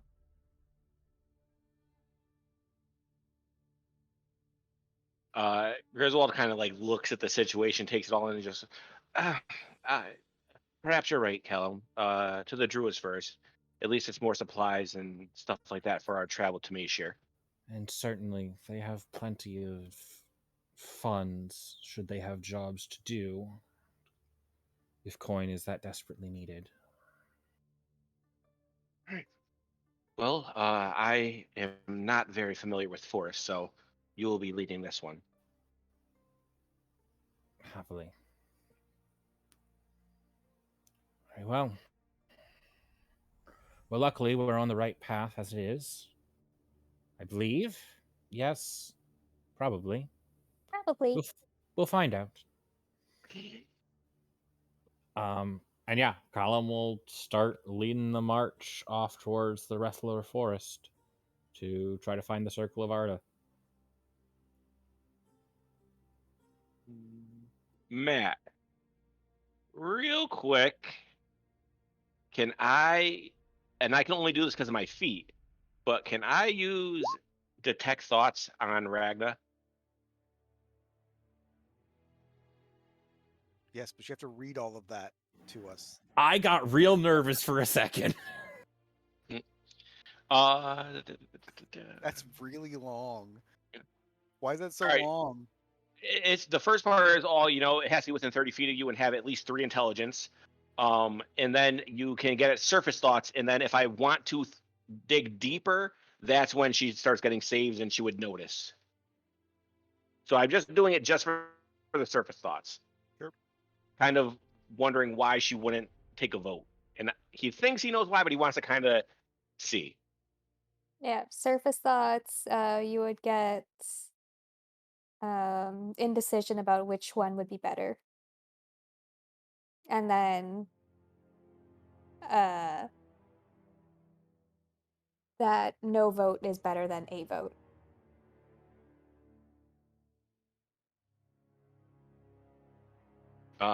As we're walking, Griswold's going to kind of grab Ragna by like the back of her cloak or something like that, just tug it a little bit to slow her down and just I think you're doing what I've done to myself and placing a lot of blame on yourself. Am I right?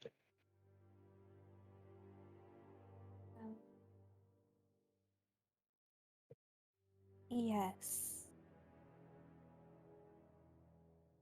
Uh, what do you blame yourself for? Well, I suppose many things at this point.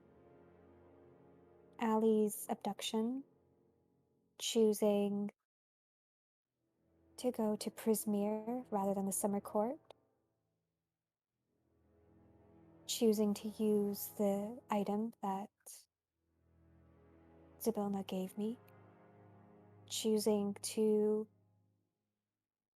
even become a patron of Zybilna. Um, so Allie was abducted by people who were after me. But I was So there. yes, but if I had never been here in the first place, it wouldn't have happened. So just as easily as you can shift blame to yourself, I can do the same. You were there. We told Allie what was going on, what the danger we were facing, and she accepted it. As far as your patron, as much as it may seem negative, the rest of us are alive because of her. I I'm not telling you that you have no fault in anything, but you also have caused a fair amount of good to happen as well.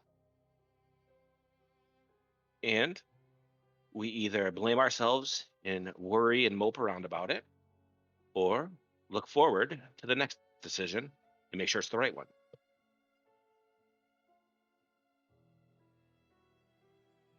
Finding the right decision will be difficult. I am the one who has been pushing a lot of my ideas.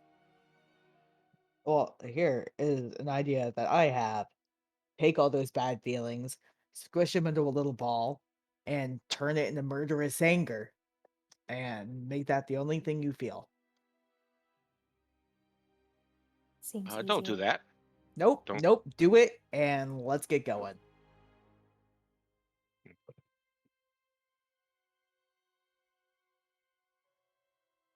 Standing in a murder city is not going to be great, and yeah, the longer we stay here, the more we're Oh, I risking thought our we were already lives. walking. Yeah, Oh, we were. we were okay. I'm sorry, I missed it. I mean, as long as we're all interjecting on this conversation, apologies, Ragnar. While I understand you feeling guilt for these situations, each of them was a difficult choice, and ultimately those decisions did more good than harm.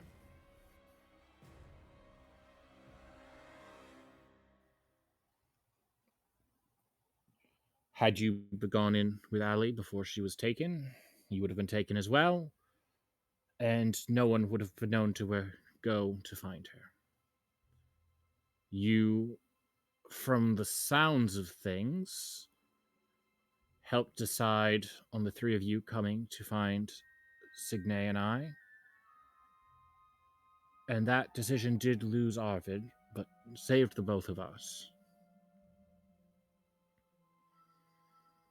Not to mention with all this, I genuinely agreed with you on most of the decisions as well. So if you're gonna shoulder all the blame, it's also on me. Just don't shy away from decisions. Make them and make sure that they're the best possible. But as they've both said, even if you don't say your decision or don't let it be heard, it still is a decision that you've made.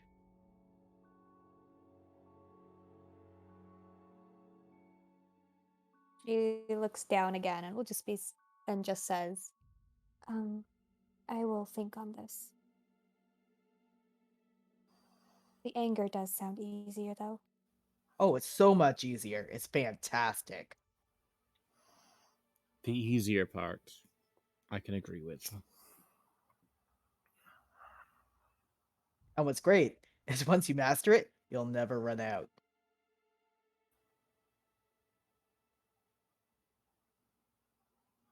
Ragna, this is actually somewhat fitting. Um, since you do, this is gonna be weird, but I guess just do a perception check with advantage. I don't. This is more just about understanding. Um, but Maybe an since insight check then. well, no, understanding what's happening on to her, I guess. So since you've returned to the prime material plane, this was never spoken to you from your patron, um, but subconsciously you're now aware that essentially Zabilna is gone and Natasha is who remains. So even when you're thinking of her, like the name Zabilna doesn't even come to your mind. Like you don't, it just automatically you have like switched to thinking of her as Natasha, um, which kind of makes sense considering that she gave up her authority and her realm in the Feywild. So in some respects, she's not really a Fey creature anymore, and in some respects, she kind of never really was. Um, but in addition to the noticing that you see her, perceive her a little bit differently, you also get a different feeling from her.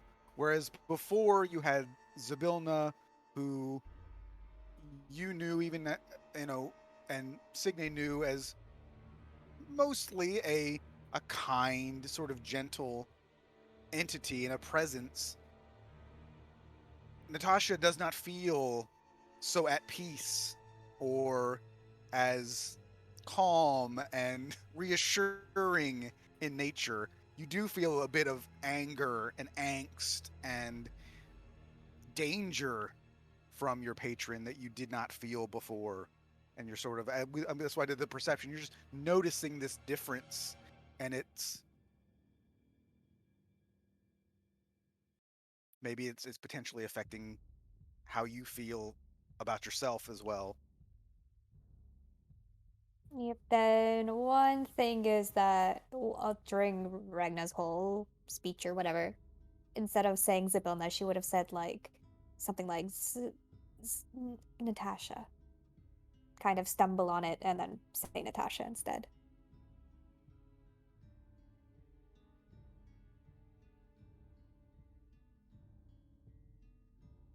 Which all of you would have obviously picked up on. Funky, but okay. I'm down with the new name. Of course, what's funny again is that Arvid would probably be the only one that would be mostly unnerved at that because he knew who she was.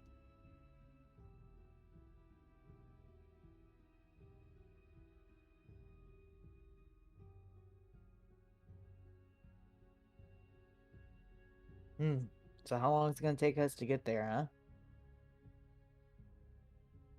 I mean, you don't even really have a specific place that you're going, is the problem. Yes, that's a hard thing to say because, and Matt, correct me if I'm wrong, but they are at least semi-nomadic. They are almost entirely nomadic. There are general places that they'll kind of go back to. They kind of have a route, I guess, but they don't stay in one place very long. And is there any sort of like pattern to it? Is it like a migratory track of sorts? Not really. Okay. There's a general, they would probably only stay in a single place for maybe a week at most, and you would have a general idea about the main points of where they stop. But if there happened to be in between, it would be difficult to find them. Okay. And what is they would tend to go in circles, but it's not always in the same. They're not always going clockwise. So sometimes they would be going clockwise and then they would stop and then go back the other way. So you're not really sure of those points of interest where they might be on that journey, or if you find it and like, oh, they were just here, it might be difficult to know which direction that they went.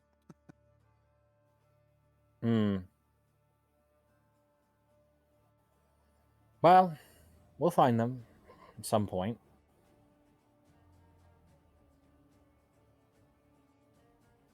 We've already spent over 2 years away. An extra few days finding them won't hurt.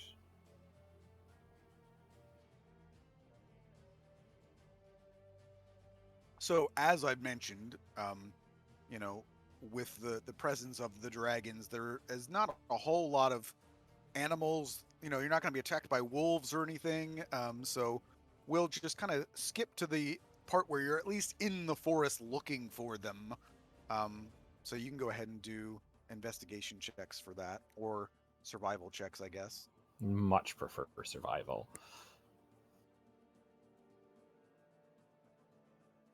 And just so that we're all aware, we are now in April based on all this travel time. Huh? Or Thunshear.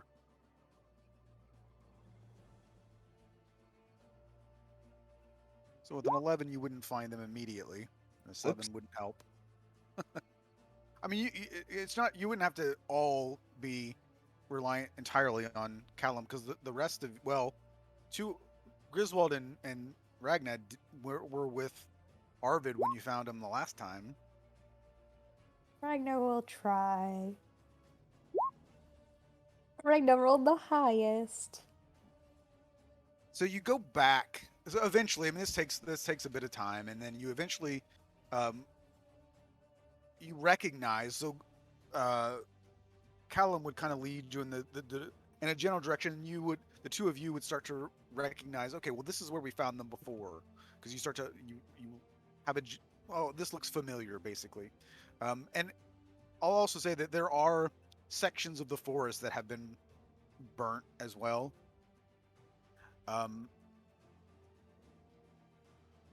You don't find them at the place that you found them before.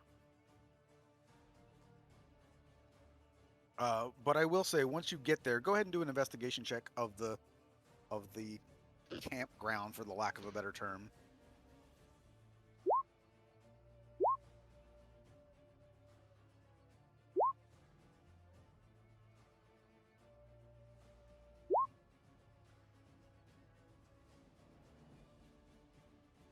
Signe and Griswold, you find graves. Oh. Hey, Callum. Yes? These are graves.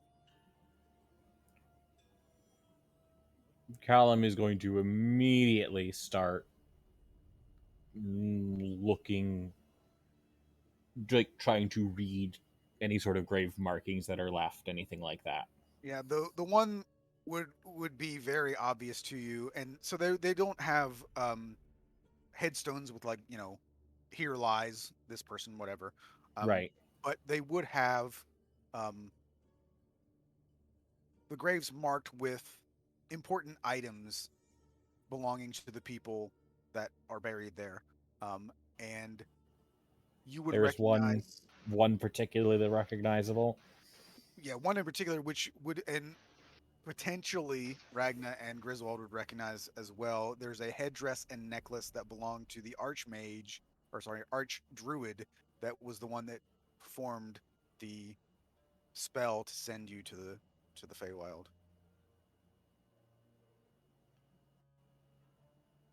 And there are 3 other graves, so there's a total of 4 that you find. I'm going to send you a private message, Matt. Give me a Okay. second.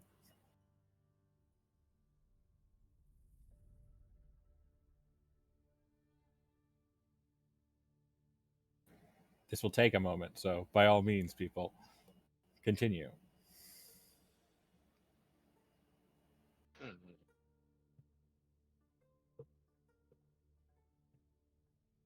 I Oh, can't believe I you mean, haven't found me yet. Yeah, Brock's just still waiting. I'm just sat here thinking, fucking find me! sorry. It's alright. Just next week, I'm gonna torment the shit out of all of you. Good. Maybe I want it like that.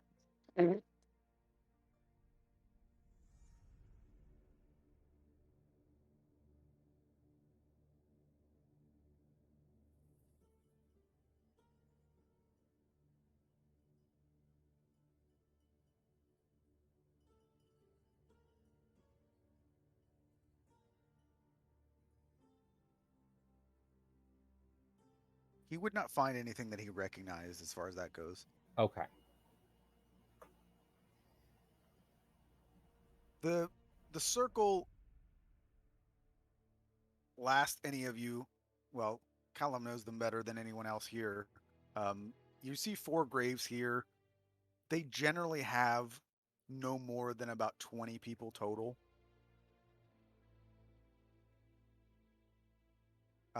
For Ragna and Griswold, when you found them, there were probably about 13 of them there.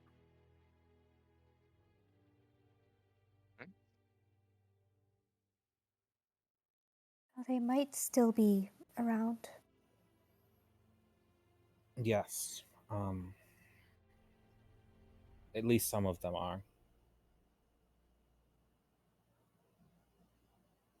So, I know the circle well enough to know some of its members are not accounted for here. Did they have other areas they would travel to at regularly? Yes, though not with any particular ordering to it. How long ago does it look like they were here based on what's going on? Quite a while. it looks like it's been a hot minute since they've been through. Hmm. But, I mean, if the Archdruid's buried here, something big must have happened. Yeah? I mean, dragon big. Perhaps. Although, if I'm not mistaken, the Archdruid was also quite old, yes? Those of Yes. you who saw him, yes, he was.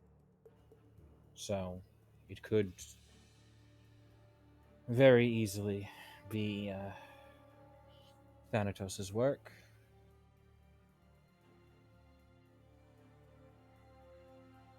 Though for 4 at once, I do suspect some sort of more violent engagement.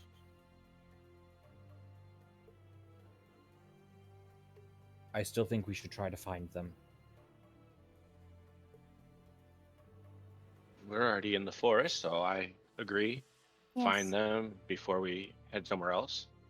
I mean, if we can find them, then yes.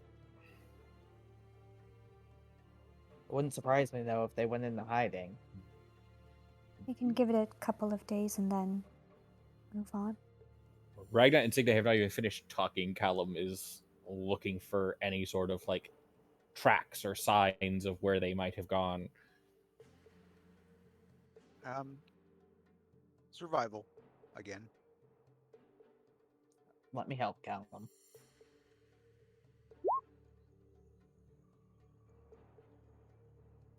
Help is help. Yes, Yay. 21, and you would be concerned that these graves do appear to be fairly old, and it doesn't appear that anyone has returned to this place and of also a very long time.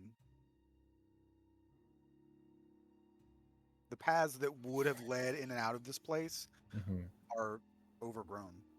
No one has walked through here in many, many months. This location seems almost abandoned, which is very unusual. So it would take a lot to make the circle change their ways on much of anything, especially their wanderings. I mean, something like having at least 2 grown dragons short travel away in a city definitely would make me leave. Frankly, I'm surprised if even that was enough, but that wouldn't make sense.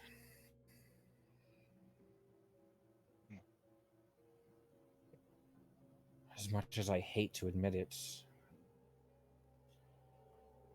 finding them might not be an endeavor we can succeed in.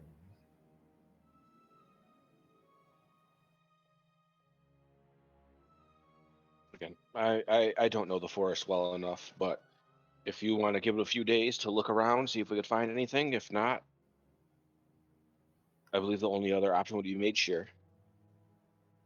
I think if we can afford the time, we should. As I said, if we can find them, they can provide us with assistance, at least, you know, simple wares, possibly some supplies for our travels, maybe a bit of coin. Yeah. Okay. Sounds good. A few days wouldn't hurt. Hmm.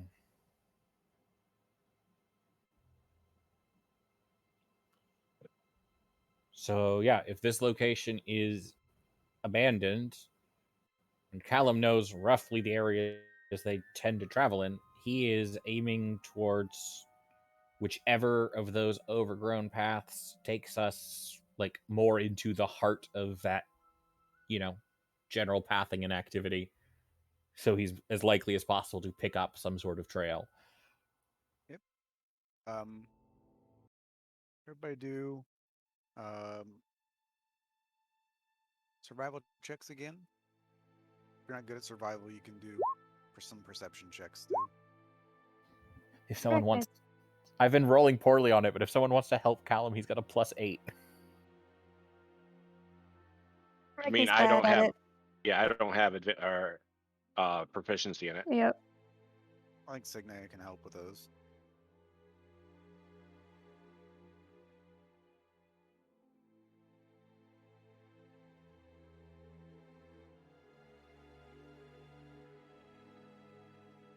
I wonder. Shut your face, Rob. Callum's just as good at it.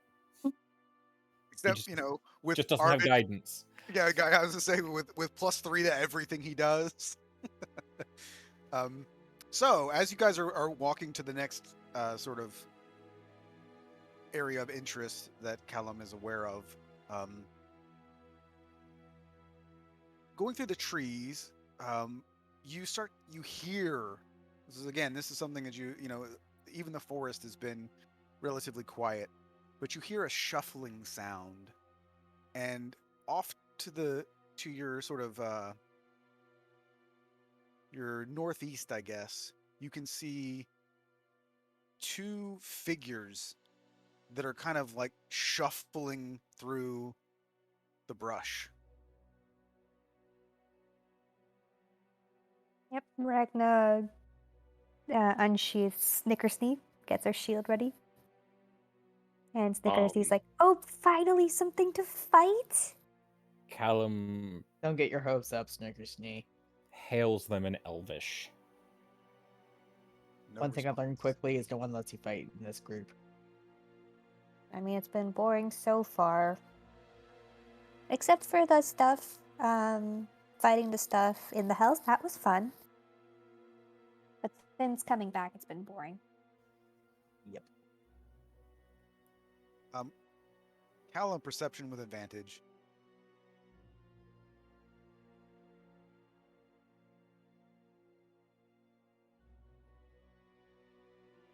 Thank goodness for that advantage. Well, their movement is instantly recognizable to you as these are undead creatures that are walking, shuffling along. Oh, From a distance, they appear to be elvish, and with a 23 in the perception, their attire leads you to believe that they were elves of the Dranier. The Dranier being the rangers of the forest, essentially, who often protected the Circle of Arda, who were a bunch of hippies that didn't like to fight. mm-hmm. Oh no. Neither Well, of them appear to actually have any weapons on them. One of them has a quiver with a few appear to be broken arrows in it, but neither of them are carrying a bow or anything like that.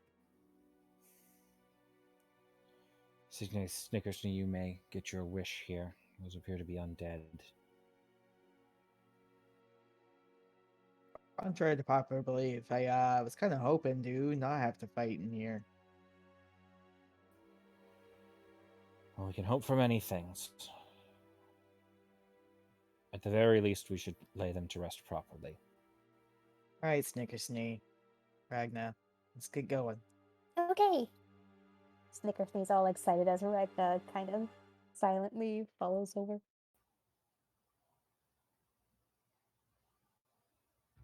And unlike some of the undead that you have fought in the past, these are more sad than anything because, I mean, think of it more as just sort of mindless zombies that they don't have any sort of appear to have any drive or desire to kill. They just appear to be almost like they're lost. They're just kind of shuffling along.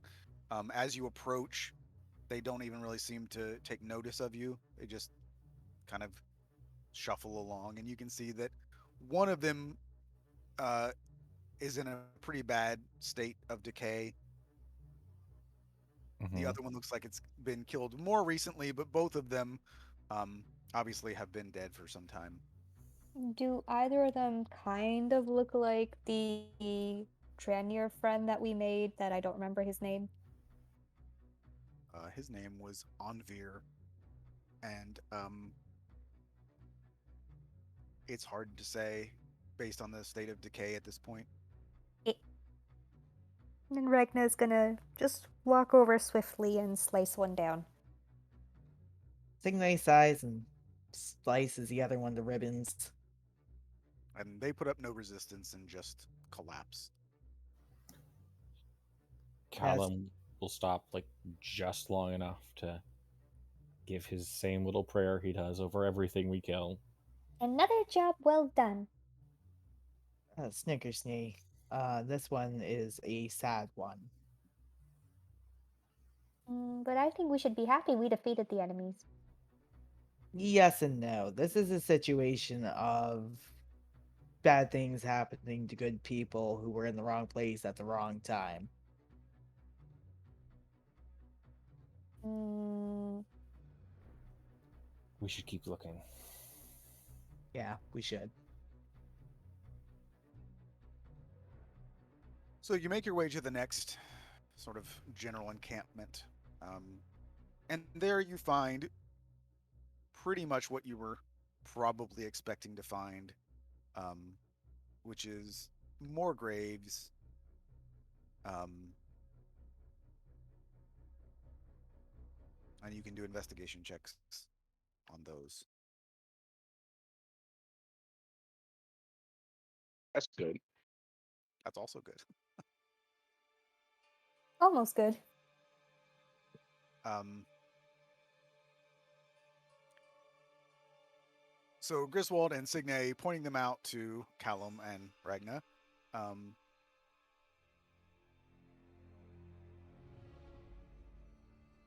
a couple of things stand out. The first being that Callum, in this instance, you do recognize probably what he was uh, Mm. dreading to find amongst the graves. But even more so, these graves have been disturbed. In this place there are 6 different graves, and 5 of them actually appear to be disturbed. And by disturbed, I mean that the bodies aren't there anymore. Mm-hmm. That's not a good sign. 5 of the 6. Yes, including the one that you were Okay. not looking for, or not wanting to find, I suppose. Does he know? Does he recognize the 6th one that has not been disturbed?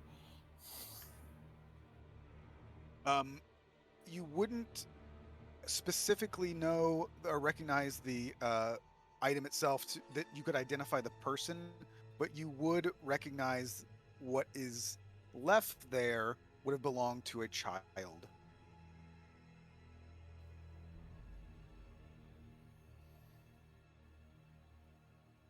I see. Essentially, a child's grave is undisturbed and the body's still there, and the others likely got up and walked away. Callum will say his prayer over the one that is undisturbed. Go over to one particular grave that is empty, just kind of like reach out and touch the ornament on it quietly, and then start looking for tracks from that particular grave.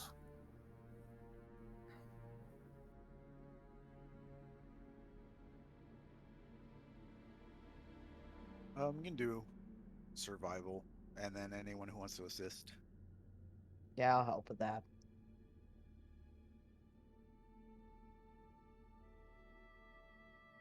Um, Based on what you can see, you imagine that you've gone in reverse, and that these actually are older than the other ones. Okay. So you do not find any specific tracks. I mean tracks like of the undead that crawled out of it. Right, I know, and they're. Okay. I mean, you could right around the graves themselves. You could probably see a few like scrapes and stuff, but leaves and everything have obscured any direction for the rest of them. Okay. Likely would have been heading originally, based on the scrapes from out the grave. It looks like they would have potentially been going north, actually towards Arvid's farm.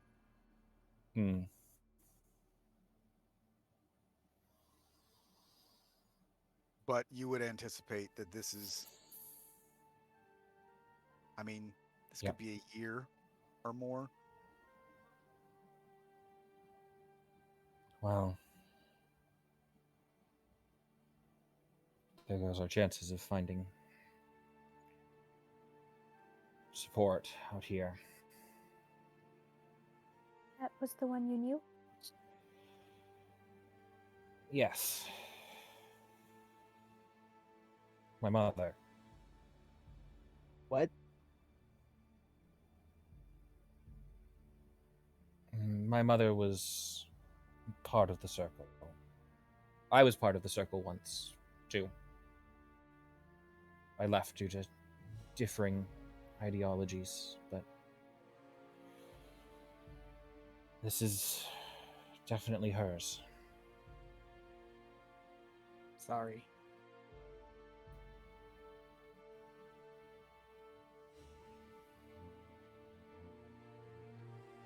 It's an unusual feeling. She was an elf, and well, as much as I have been surrounded by death and the other ravages that Nerol reaps, she was not particularly old as far as elves go. I would have expected her to outlive me. Regan just puts a hand on your shoulder.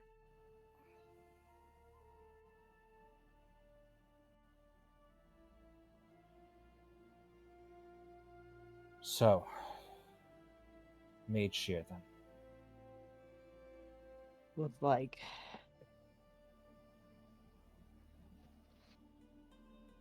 And if we find more zombies on the way up, we can get them too. Yes, we can. We should.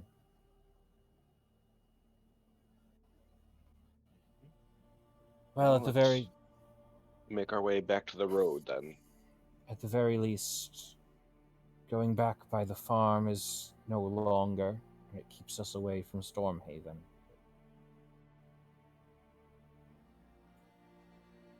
A straight shot right to Mage here afterwards. So I agree. That would be the best path. I agree. If we all don't mind, we don't have to do this. But after Mage Shear, I wouldn't mind stopping in Tranta.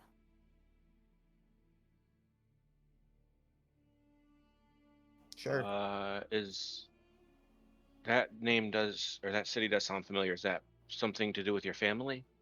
Yes, it's where our mother or stepmother and little brother went after leaving Stormhaven. That makes sense. Where is Trenta? It's North. north, a little bit to the west. Yeah, it'd be nice to see how Mom and Riol are doing. If we're going to be traveling north again, definitely stopping into Mage Share, or at least one of the neighboring villages or cities. It's going to start getting very cold. I agree, Mage Shear needs to be a first stop. Also, I have one other connection that may be of use to us in some way. As a more of a business relationship of mine, but a gentleman from the Isle of Orchids, depending on how we wish to reach Trenta. Perhaps stopping there would not be undue.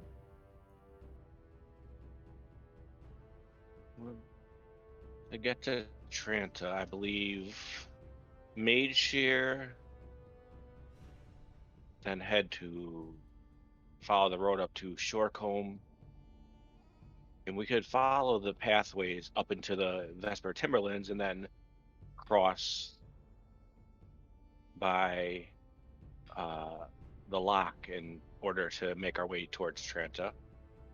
That would also probably be much more dangerous than just following roads, but also probably a great deal faster. Agreed. Certainly an option. Makes sense. Or Mage Shear, take the road west, get ourselves to the Isle of Orchids somehow. If you think your business connection would be good, although from what we've heard of the Isle of Orchids, it seemed like a dangerous place. And to be fair,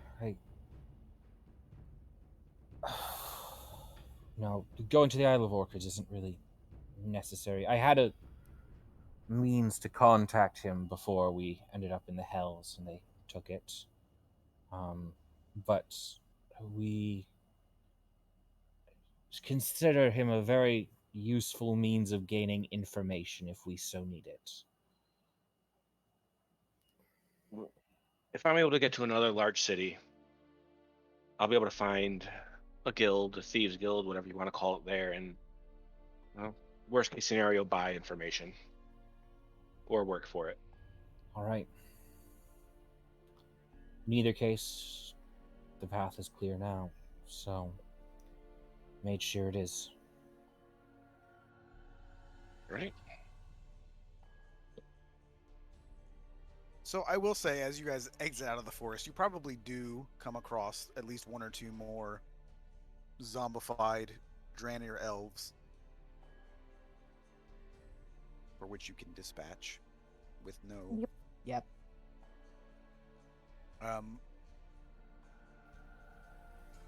I would say, Callum, it wouldn't necessarily be extremely odd, but in most instances, when you'd come across undead, it was because they had been summoned by a necromancer or something like that, and then would have a direction.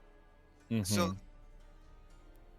in some instances that doesn't happen, but one of the ways that occurs would be if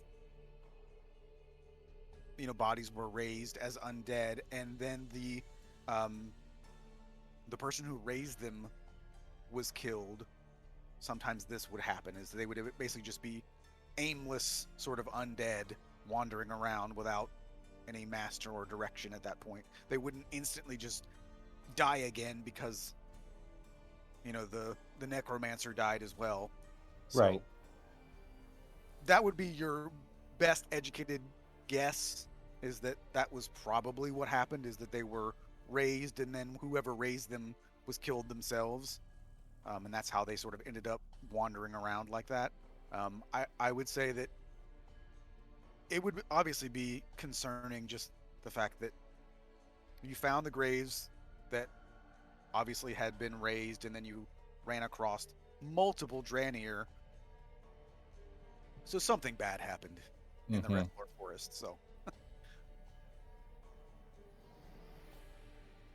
So, following the road again is you pretty much have the road to yourselves out of the forest across, the farm, and the first bit that you come across of sort of civilization is the place that you last saw Rhea, or Yara, I believe, as she was calling herself, at the Radiant Maiden. Mm-hmm. She was there with the Furbolg? Yes. And Allie. Well, I don't think Allie was with them. But No, she she was wasn't. But that's there. when you met her. Okay. So Caedmon was the Furbolg.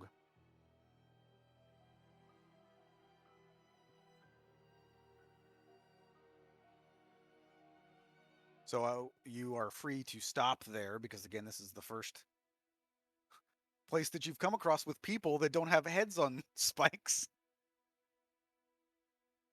Yeah, absolutely. I should be able to go more information there too. I don't remember the bartender's name. I know I gave him one, but Frank. I don't see it in my notes. New ownership, no big deal. Well, because he originally didn't have a name, because I didn't anticipate that you guys were going to be there for an entire session, like you were. So that was why I'm sure I probably just made up a name on the spot and then didn't write it down. Is probably what actually happened. So you enter in to the Radiant Maiden. You do not see a wolf or a red-haired bard, a one-handed red-haired bard. The You do recognize the bartender. He is a very thick, mustachioed man, very tall. Looks like, again, he was probably an adventurer in his day. You would anticipate that he's probably in his 50s now, somewhere around there. He is human. There are, well, from what you can see, only a couple more people in here. It's probably the evening at this point, so it's not a lot of, as it makes somewhat sense, considering that you've noticed that there was not a lot of travel between Madeshire and Stormhaven, so this place is probably suffering as far as business is concerned. There is a human woman who's sitting off in the corner, and then there is a dwarven man in there as well, sitting at one of the tables.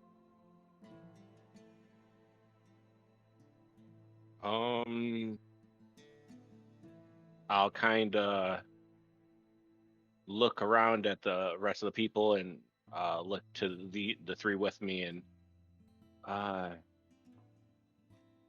do you want to go sit next to people and see if we can overhear anything, or just get our own table and perhaps ask the bartender some questions? I think the second idea sounds easier. I don't Agreed. feel like much for conversation besides just getting information from the bartender. All right. Well, find a table. I'll go up and put an order in, so that way he'll come over and deliver. Thank you. So yeah, I'll approach the bartender and kind of just looking around, just say, "Oh, I haven't been here in a few years, but it was much busier last time. How has business been, friend?" Well, with all that business in Stormhaven, businesses. And he kind of just stops. Understandable. As I said, been gone for a while. Passed by it, and I don't know if I was perhaps a bit too hungover or something, but was that a dragon I saw there? He just kind of nods. Well, if you don't mind, I'd like to put an order for myself and my friends, and I'll just point to the table where they're all sitting. I'll just a pitcher of ale, a bottle of wine, and whatever you feel like making for food. Well, we don't have anything cooked at the moment, but I have some dry goods I can bring over, some cheese and some bread. Anything that we can eat would be much appreciated. And I'll put down, out of my 10 gold I have left, I'll put down 3 gold pieces and just say, just for the start, and if it comes to any more, just let me know. He just, oh, that's it's more than enough. And All right. Well, again, appreciate it. We'll be right over there, and I'll just walk over to the table. When I get there, I'll just sit down and just say, well, apparently business has been suffering quite heavily from what's going on down in Stormhaven. So perhaps he is agitated enough to give us good information.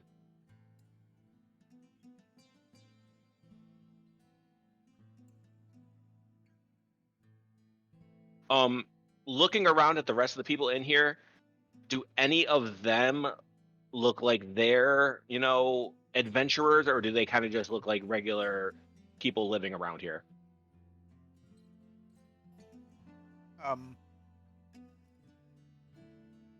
The dwarf looks like he can handle himself. The woman in the corner, as you're looking around, she's got her head like on the kind of resting on her hand, and you can see that it's kind of like dropping, like she's about to pass out. You get the idea that she's probably really, really drunk at this point. But she's an older lady. She definitely does not look like she is any kind of adventurer. Okay. But the dwarf does. I'll just take notice and point him out to the rest of the group and just say, if we come up empty with the bartender, fellow over there looks like he's been around a bit. Again, I know you're not up for just standard conversation, but if it's someone who looks like they've seen a fair share of things, they might be worth talking to.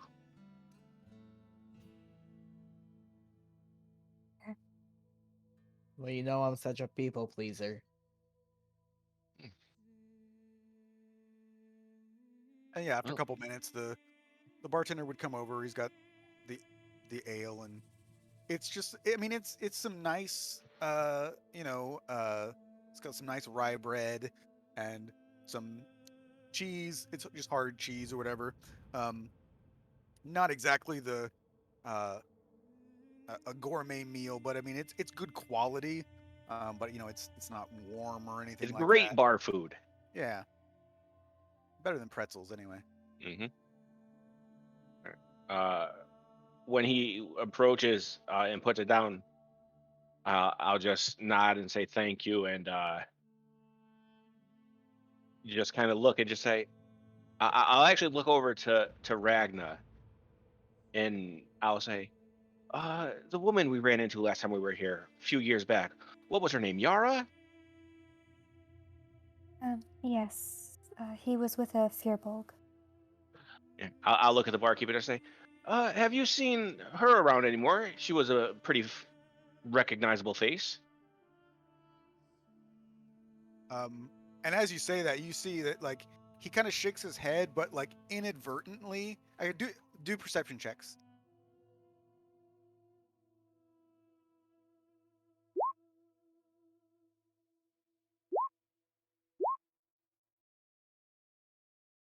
Yeah, so Griswold, the one who asked, missed it, but everybody else caught the fact that when he kind of shook his head no and kind of shrugged his shoulders, but he but not intending to actually, as soon as you said that name, he actually looked at the dwarf.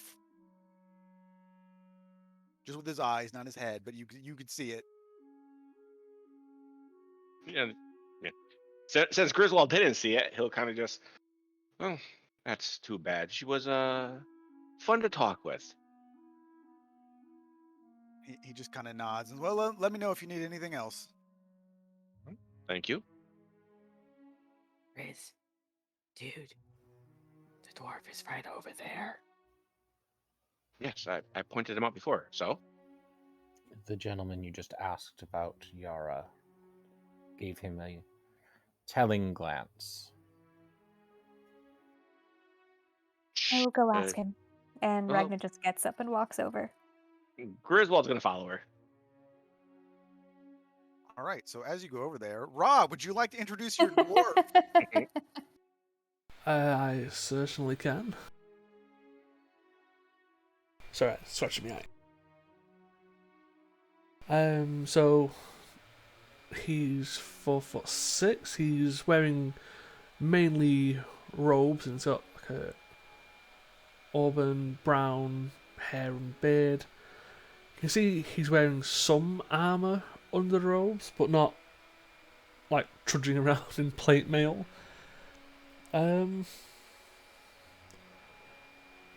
can tell the only like real defining feature is that he's got like, piercing blue eyes. But yes, you've just come across a random dwarf within a tavern. Which actually is where we will stop. So we can start that